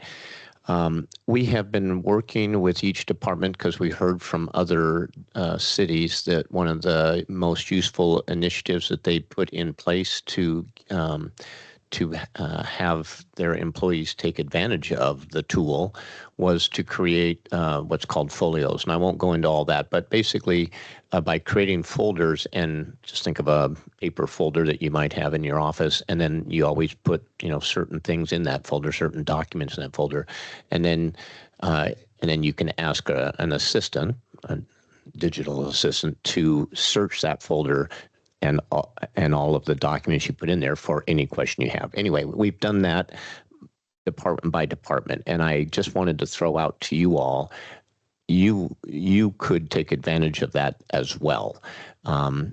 Most cities and most departments find it really useful. So I mean, if there's a couple of you or whatever you would want, we have resources. Marin's really good at this, and as is Oleg, the two of them have kind of been going department by department. So should you wish to take advantage of that, we'd be more than happy to arrange that for you. And then you could, and you can you can create different folders and put whatever you want in there and get almost immediate responses, and and it will quote the source that it's quoting and whatnot. So just wanted to kind of start with that. From the city manager's office. From the planning department, I'm pleased to report that they held those quarterly developmenters or contractors meeting. They had one just last week. It was the topic was around Tyler, which is our software, showing some tips and tricks, answering questions, opening it up to other suggestions and whatnot. We had a good showing, and that continues to be just a really successful forum. So I want to thank Christina for running that. We also had a planning commission that was at the same night. Anyway, and Carla managed that meeting, I think, So some of you were aware of that. Anyway, Carla presented to them. She's kind of going chapter by chapter, getting their input. And these are the chapters or the sections that will go into the planning department. Into the comp plan. And they discussed parks and open spaces. So that comp plan is slowly being, getting input along the way. So that was super successful. Probably the last thing I wanted to highlight is that the planning department also has put together a new webpage around the moratorium that has recently been created.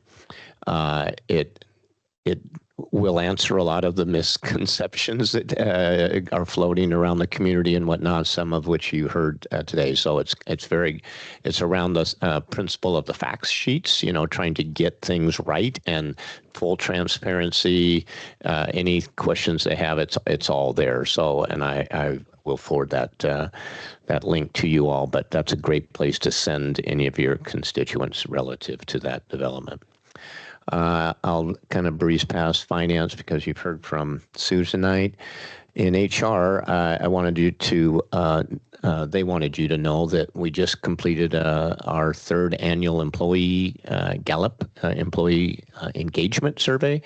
We had 86% response rate, so that's just super high. Our national representatives, continues to applaud us that they're surprised that we get that much response from our employees. And I'm also pleased to report that we've now inched our way up to 4.16 is our employee engagement number. This is it compares us to all the other national municipalities and local governments, I think is the category.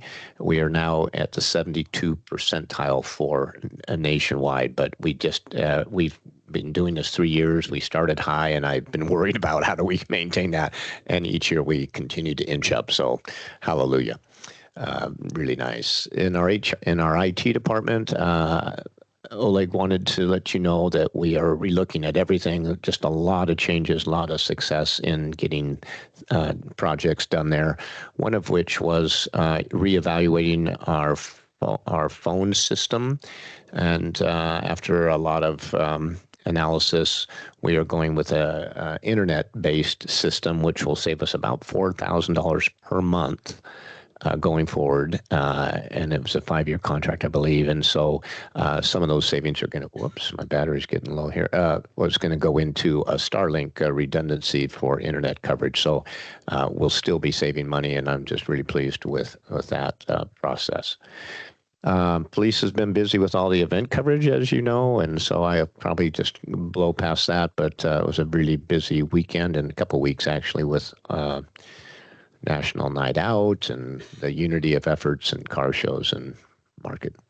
And finally, from Public Works, you guys have heard all about the construction sites and all the things moving forward there. We also were, Paul has got some particular interest in our irrigation users, and so for water, because that continues to come up as well. So you'll be hearing probably some more from us as we do a deep dive into our water utilization by our commercial customers and high utilizers, and looking for any leaks, looking for water management, conservation to a lot of our big commercial accounts. So we'll have more for you on that coming up.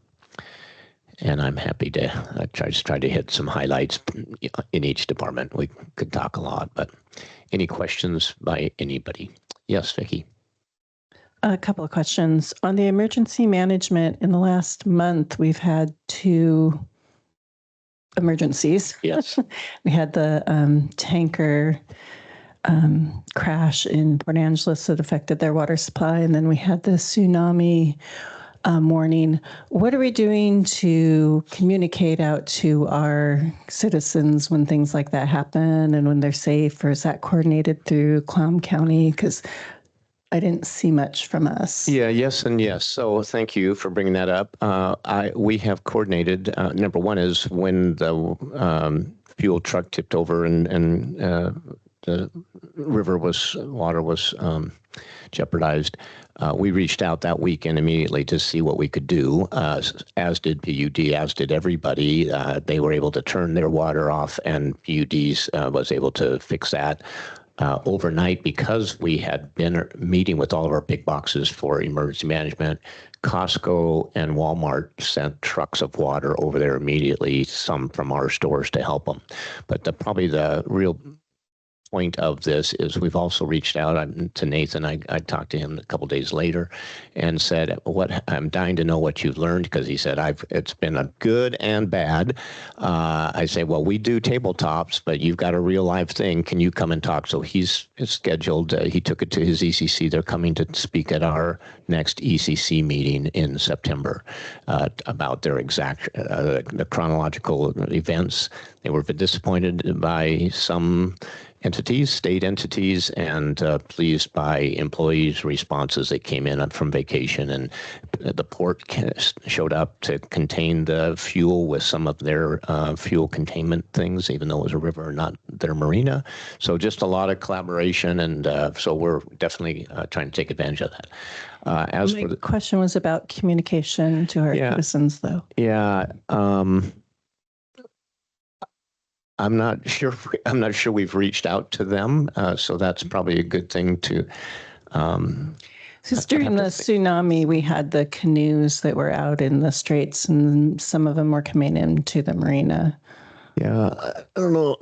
We talked about that as a leadership group, and we weren't really made aware of that. Like we heard over social media more than through the communication system. I don't know if do you want to say anything about that, or should I just defer? We talked about it, but no, we really haven't. So we were all a little disappointed in the way that we found out about it. It wasn't through the normal channels, and yet we had people calling and checking on the area, but we didn't. We didn't have. So maybe when the tabletops, one of the topics is how to communicate out to our citizens about these emergencies, and if they're safe, where they should go, where they should find more information. Okay, great. Thank you. Yeah. And my second question is, so I've been working a little bit with Chief Hill on the issue with the ramen shop, and I have a question. There's a sign that says Seal Street Park, but that's not a park, right? So that's under advisement. Yeah. So because we either need to get rid of the sign or make it an official park, right? Yeah, exactly. So that is still under investigation. It goes back to 1928 when that was donated to the city, and as a right of way and as a street, I think, for public good. We're still digging in minutes and notes and all kinds of things to try to find when did it convert from a street to a park, or was it just assumed the name? So, but I think part of the problem is that there's an assumption it's a park because it says right there on the sign, and that there are rules about parks that they're hoping to be enforced. Right. But because it's possibly not actually a park, they're not being enforced. So I think, we need a little more clarity, and we need it a little more quickly too. This has been like a month, I think, since the first time, more than a month, maybe since the first time they came. Thank you. Yeah, we had to find out is it a park or not, and then if it's not, then we can't enforce park rules. But that's what we're investigating. We'll speed that up. Yes. Paul has a comment. Oh, can I jump in really fast? I wanted to just say about both the tsunami and the contaminated water situation in the city of Port Angeles. I signed up with the Everbridge system that the Clallam County Emergency Management uses. And as this conversation was going, I was like, wait a second, I got text messages saying, hey, don't drink the city of the city of Port Angeles' water. Don't watch out, the tsunami is coming. Here's more information about where to go to get that information. And I'm seeing here on the City of Port Angeles website that they have an official statement about using Everbridge for their emergency notifications. So maybe it's time for us to step up and explore that type of partnership with Everbridge, since it's already covering Clallam County information through the sheriffs and City of PA. I'm sorry. No, I don't know how. Point, and we've committed to that as our communication mechanism over a year ago, and are just getting rights to. I don't know if you want to say anything about that. Yes, and done. If that answers the question. So we do use Everbridge. We're waiting for a pause for their emergency management coordinator to come here and instruct us. So we'll be able to push out notifications. But currently they offer, if we have a notification, we can give it to them and they'll push it out. But Everbridge is the key app or subscriber that you'd want to use. Sorry, Paul. Code Red is the one that was used previously. That's no longer in use by the county. And that way all entities, Port Angeles, the county, and Sequim are all using Everbridge as the main point. Back to Vicky's point, we got the notifications almost 2 hours late for the tsunami. So we were scrambling on, and I'm signed up to a Coast Guard notification too that didn't send it out. But another plug for Everbridge. They'll also call you and annoyingly leave you messages after messages if you want phone calls as well. So sign up appropriately. Thank you, Chief Hill. I think I saw it on social, or my wife did, and so I sent the text to the chief and said, "What do you know about this? Do we need to be hustling for this?" And it's like, well, we're trying to get more information. So it wasn't communicated well through the whole community. So thank you, Paul. I just want to add to what the city manager is saying on Seal Street. Based on the research we have been able to do and conclude that there was actually no official designation by the city council at any time that it was officially a parkland, and specifically turning over that portion of the right-of-way from right-of-way to park as real property. So Public Works has a task of defining that area out there, coming up with a legal description that we can bring forward to the city council. The goal here is to do that in the first part, if not the second meeting in September. It is on our to-do list. I did go out and speak to those two individuals, let them know that their concerns did not fall on deaf ears. We are working quite hard trying to figure out how to go about doing this, but yes, it does appear as if someone in the past just decided to call it a park because it was closed off, and the issue never was raised as far as, well, it's dedicated to the city from 1928 as road right-of-way, street right-of-way. So we really do need to do something to clarify it for anybody who starts questioning that. We have another one just down the road. We call it a park. It's in the road right-of-way. It's, what, I can't remember the name of it, Heritage Park or something. I think it's like a bus stop. Yeah, bus stop. By the co-op. We call it a park, but effectively it's still maintained by our street staff and is still within the right of way. So I don't know if we want to do anything about that one either. But I try to remind my staff that names and words do have meaning, especially when you're trying to figure out what you are allowed to do when it comes down to court cases that have said that you have to allow people to camp if they have no place else to land in rights of way, even though my city attorney will get into all kinds of details about cases that I'm not even going to get into. I just go to her and say, what can I do here? Thanks. Okay, so thank you. And by the way, we in Public Works found out about the water break over the weekend via an email, and my staff did reach out to them right away and say, do you need anything? They said, no, we've got it covered. But then an email came to me saying, hey, do you have 40 to 60,000 gallons we can get from you? But I didn't get that till Monday. So we're coordinating a meeting with the PA folks to start talking about better lines of communication when these types of activities occur. And I got two emails from our community about concerns about water quality. And I was able to clarify for them that what happens over there does not affect us over here on these situations. And our water supplies are very safe. Thank you. Yeah, further to Seal Street, just curious what processes were used to, at least what the citizens observed, for it to have been cleaned up for Lavender and for the car show and those kind of incidental things that they're not experiencing for their show, their Monday evening meeting. Gotta hold back for a second.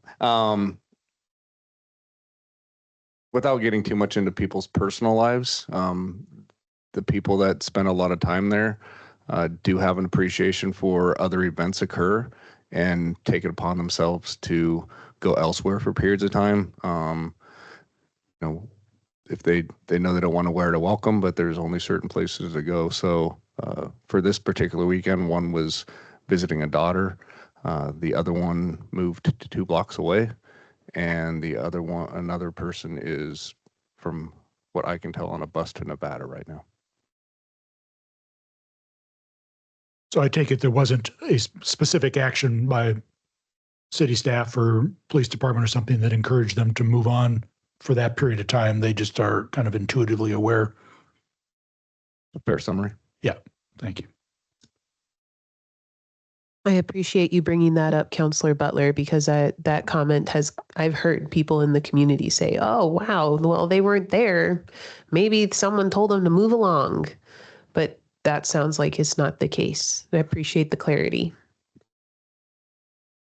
I think you can refer, kind of go back and refer to Chief Hill's report to you on his kind of investigation, and they're very thorough, and I think you met Vicki there as well, who did some observations. So and they're very close to all of the homeless people by first name and by circumstance and whatnot. So it's not, they're not neglected by our police department. Any other questions for the city manager report? All right, moving on to city council committee reports. Dan has one for us. Thank you. Thank you. It's linked in the agenda, a revised agenda that was sent out. So if you're looking at a previous version, refresh, and it's 11C1. So I won't go through it in great detail. I assume we are all literate. You can pick up details as you are interested. I do want to highlight and express appreciation to those members of city staff that attended in person as well as virtually at the meeting last week, particularly around the issue of the hindrances to permitting for what are referred to as tiny shelters, which are distinct from tiny homes. And the task force learned that the distinction of tiny shelters are actually not mentioned in code, and it's an obvious issue that needs addressing. There are legitimate concerns, and I think the task force appreciates that and also wants to see how things can be moved forward.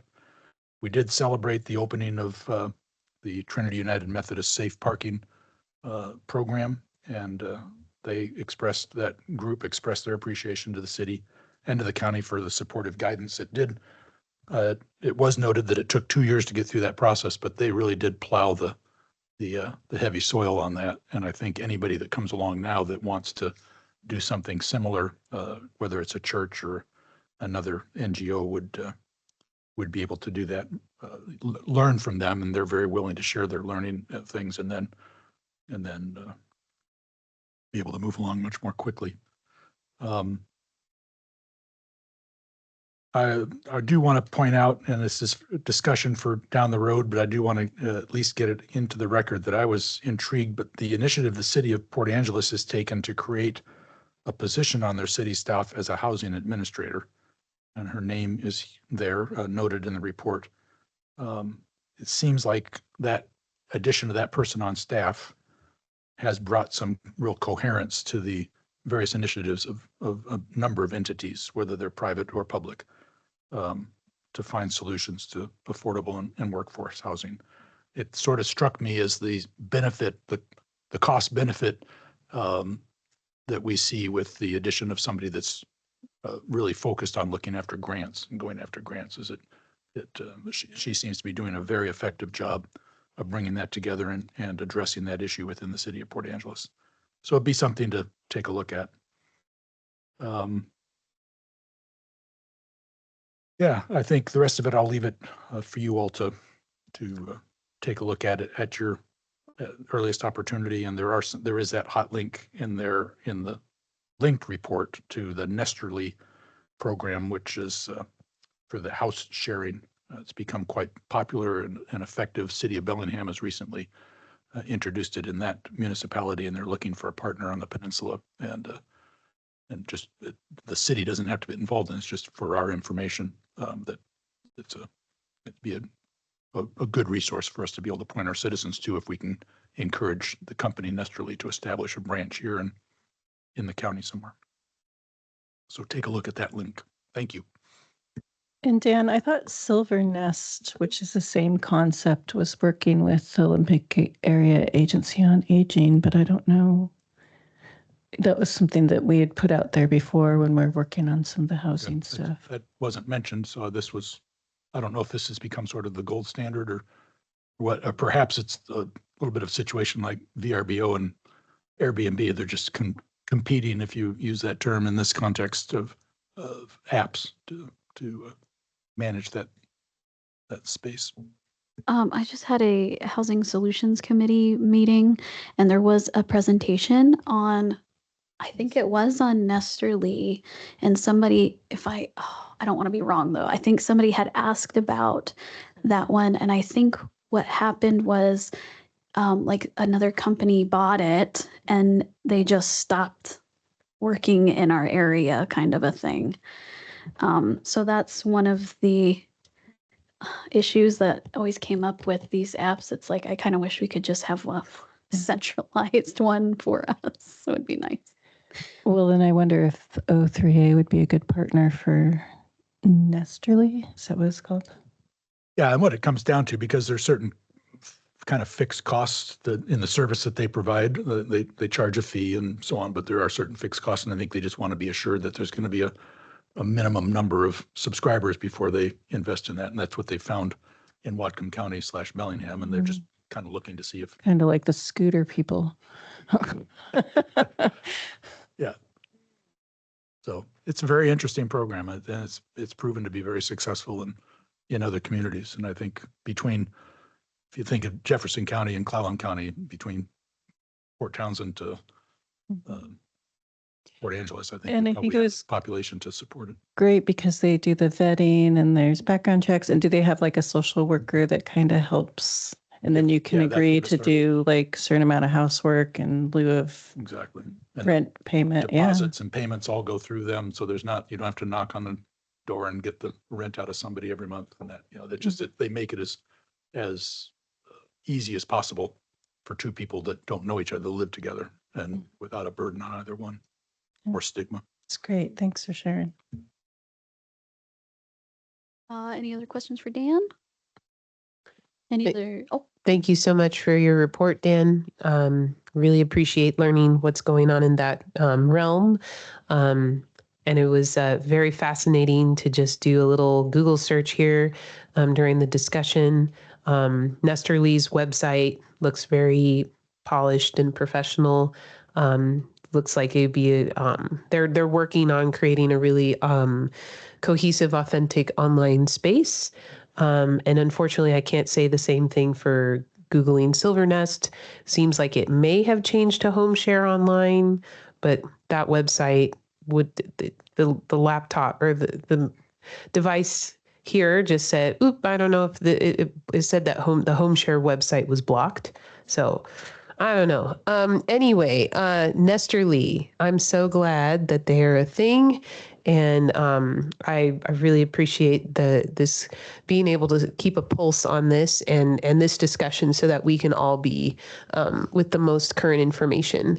That's something that constituents have told me, like, oh, well, and a friend recently said, I'd really love to do something to help with the affordable housing problem, but I'm so terribly scared of being a landlord, or, once you get somebody in, how, what are my avenues for correcting a situation that doesn't go according to plan, and that's something that's difficult. So again, very much appreciating this discussion and this clarity. any other committee reports? All right. Moving on to open council discussion. Actually, I do have a quick mention for that. We were talking about the right-of-way to parks and mentioned the Heritage Park, and I would be curious the background of that, but also barriers, since I do believe it is a bus stop. So there might be some challenges there. All right. Any other open council discussion? Hey, just have one thing and a follow-up to the International Overdose Awareness Day. In Port Angeles and Forks, they're lighting up a landmark with purple lights on that day. So I'm just putting out there, maybe we could do the totem pole and in the plaza out there. And I can spring for the lights. What do you guys think about participating in that way? It is a Sunday.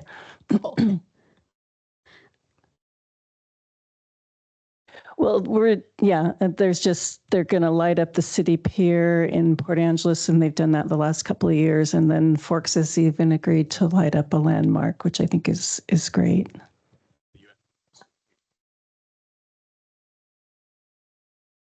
Oh, I was just asking about doing it. If you guys want to come, that's great.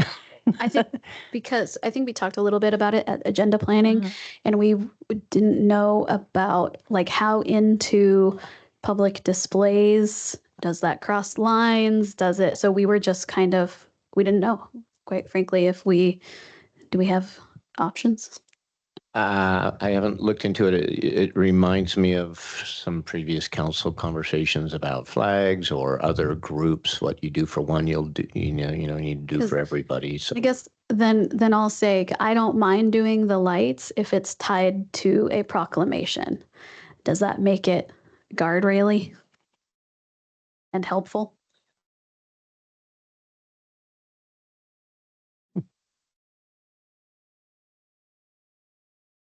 Without remembering what the guardrails for the proclamations are, I'm a little bit hesitant to respond to that, but to the issue, the issue is the same, right? Because the totem pole and other things like that are our facilities, and the council as the government is entitled to government speech, but you will want to be cautious about what you say and when you say it to make sure that it doesn't become something that the government speech doesn't get eroded into the various traditional public forums where we have to allow for First Amendment speech and things like that. If you remember, how many of you were here during the flag? Yeah. So it's that type of thing. So can council do it? Yes. But if council wants to still have that restricted, council may want to think long and hard about what it wants to restrict it to and why. Is there another landmark?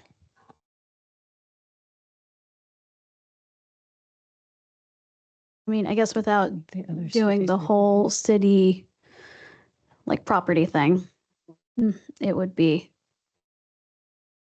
yeah. Just a reminder that other cities are doing it. Mm-hmm.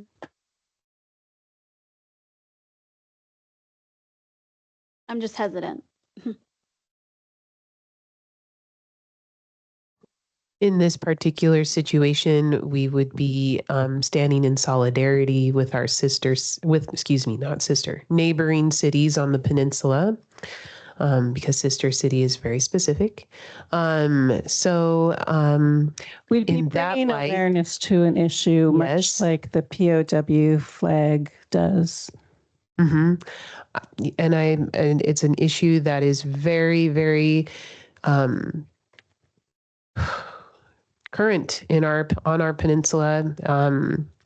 It wasn't too many years ago, unfortunately, that we were number 2 in the state, in our county, for overdose. So I would like to state that I think in solidarity with our neighboring cities for August 31st this year, that I think putting purple lights on the totem pole for that day would be an appropriate gesture. Just for clarification, the reference to the POW flag is mandated by the state. So that's something that is not the same. But that was the purpose of the flag. The purpose of the flag is to bring awareness to the issue of POWs. And that very well may be. I'm not arguing that, nor am I arguing the council's ability to do that. I'm just saying, should you choose to do that, be cautious.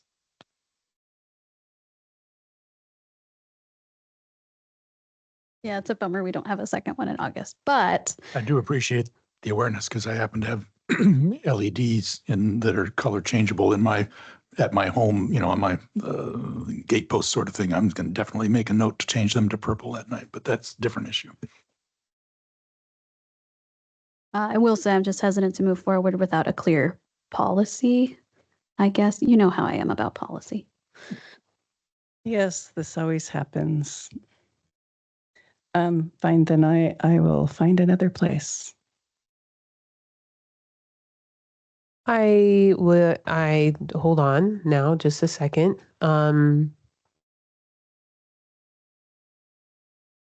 So what you've brought before us is letting us know that all the cities on the peninsula on August 31st are going to light up a local landmark in purple lights. And but this would be our opportunity to join in solidarity with that. And I'm sorry, you said there isn't another meeting in August between here and the 31st? I think we only have one meeting in August. No, you're right. It is. I'm sorry. You're right. Did the city of Port Angeles and the city of Forks issue a proclamation to make the lights purple on these landmarks? They have a second meeting in August, so they're doing their proclamations later. So I don't know what they say. But they are lighting up a landmark to bring awareness. Do we need to have a proclamation? Couldn't we just make, I we think did we a should... proclamation about the awareness day tonight. Yes, I get that. Here's an idea. Since that proclamation is going to have to be amended anyways to change the word Saturday to Sunday, perhaps we could make a motion at this time to make a further adjustment to said proclamation to include the fact that we will be joining in solidarity with the other cities on the peninsula to light up a landmark on Civic Plaza in the color purple to highlight the importance of this International Opioid Awareness Day.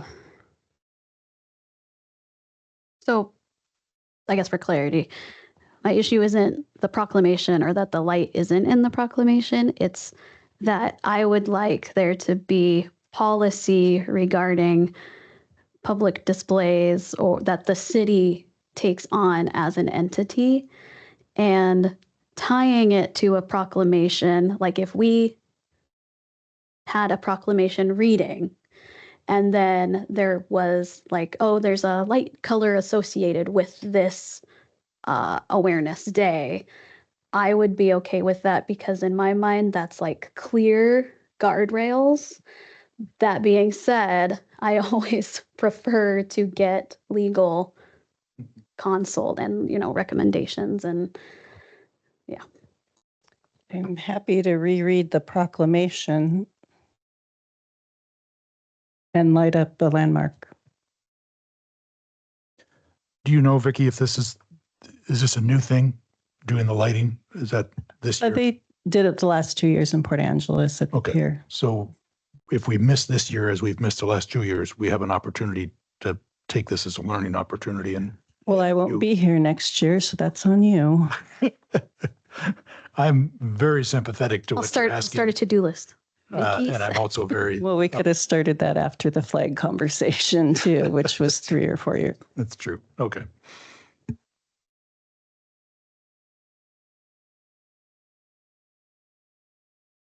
Is there any other open council discussion?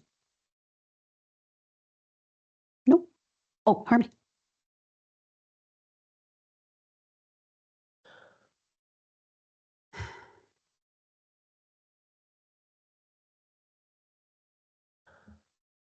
I'm sorry. I still don't understand. I really think that we have an opportunity here to stand in solidarity with the other cities on the peninsula for something that's very, very important in the city of Sequim, too. It affects everyone in Clallam County. I'm not sure how else to say it, I guess. I'm just trying to brainstorm and workshop this with my fellow counselors. I just don't see how there isn't a path forward for us tonight. Sometimes we can be so risk averse that we cause other harm, which is like our relationship with our community members.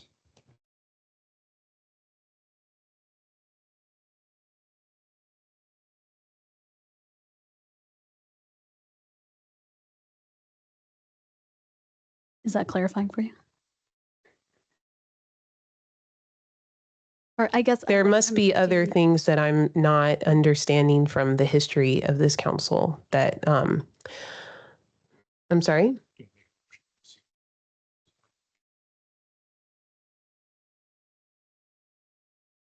Right, I understand that, but thank you. Councilor Butler was suggesting maybe I ought to make a motion to see where council is on any kind of forward movement on this, but I don't feel that we have consensus at this time based on this discussion about a path forward to participate in this in solidarity with the other cities on the peninsula. So I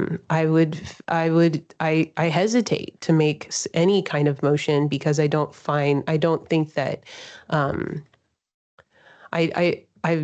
I feel like we've been floating ideas amongst ourselves and that none of the proposed ideas have pulled together anything of direction. So thank you. That's a good word for that. So at this time, I would say that I am prepared to make some sort of a motion, but I don't know even what to say because I'm not entirely sure that we have a clear idea on what that should be. But if another counselor feels that they have an idea for what any kind of motion would be, I would very much welcome that. Like I said, I think I hesitate at this point because there's definitely some history, some other issues that I'm not very familiar with, and so I'm going to defer, going to follow the lead. But I think that this is a last opportunity. Thank you. I guess I'm just unclear. What is the issue with doing the lights? I'm not saying there isn't an issue. I'm just. In my mind, if we do lights for one proclamation, then a bunch of people get upset when we don't do it for theirs. And so I would much rather have a policy in place that can be used to move forward. Does that make more sense? So we're worried about people who haven't suffered from impacts of opioid overdose being upset that their issue isn't highlighted, although they have the same opportunity to ask for things. Right. My goal for anybody putting in proclamations or any awareness, anything, is to make it equitable, even. Everybody gets the same opportunity with policy backing it.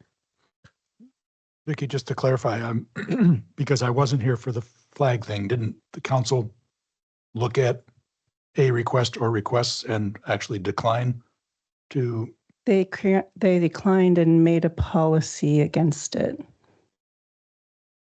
Right. So that's what we're up against. I mean, we're not talking about a flag for opioid awareness. We're talking about lights, but aren't we? Isn't it in principle the same thing?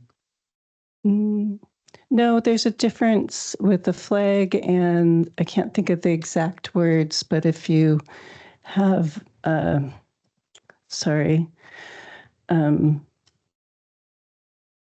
if it's not a flag, if it's just a show of something, like when we come out there, we definitely have flags for a Pride event and carry them around, but we don't put them on the flagpole. Just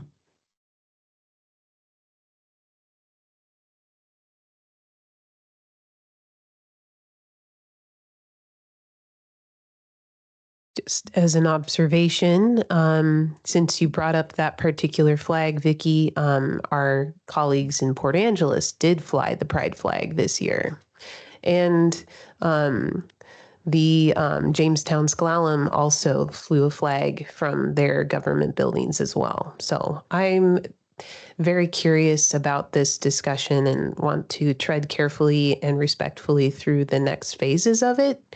I will need to go and study what may or may not be our path forward. So I hope we can, because I think that there is an opportunity for us to participate with government speech that I think needs to be further explored. And by all means, let's figure out what prior situations were and put together some sort of policy. Hopefully we can move through this.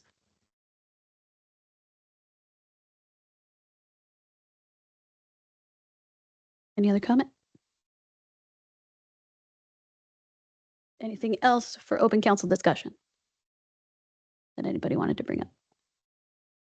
Okay. Planning, the agenda planning meeting is Tuesday, September 2nd. Give everybody a quick chance to look at your phones if you are available. I am not available to come to the meeting, but I have some things that I'd like to discuss with you before the next meeting to put on the agenda and such. So let's set a time, you and me, to meet on a Monday, if you're available on Mondays, to go through that in advance of the agenda planning. I can't attend on that day because I work, but thank you.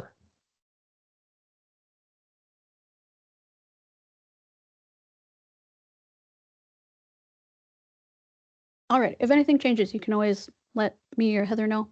Usually Heather, she checks her email more than I do. City Council work session, Monday, September 8th, 5 p.m. And regular City Council meeting, Monday, September 8th, 6 p.m. So. Can you remind me what that work session is? Or are we just holding the placeholder? I think it was a criteria for next year's municipal funding. Yes. Thank you, Matt. All righty. I motion to adjourn. Second. Excellent. Any opposed? Okay. Thank you, everyone. Have a lovely evening.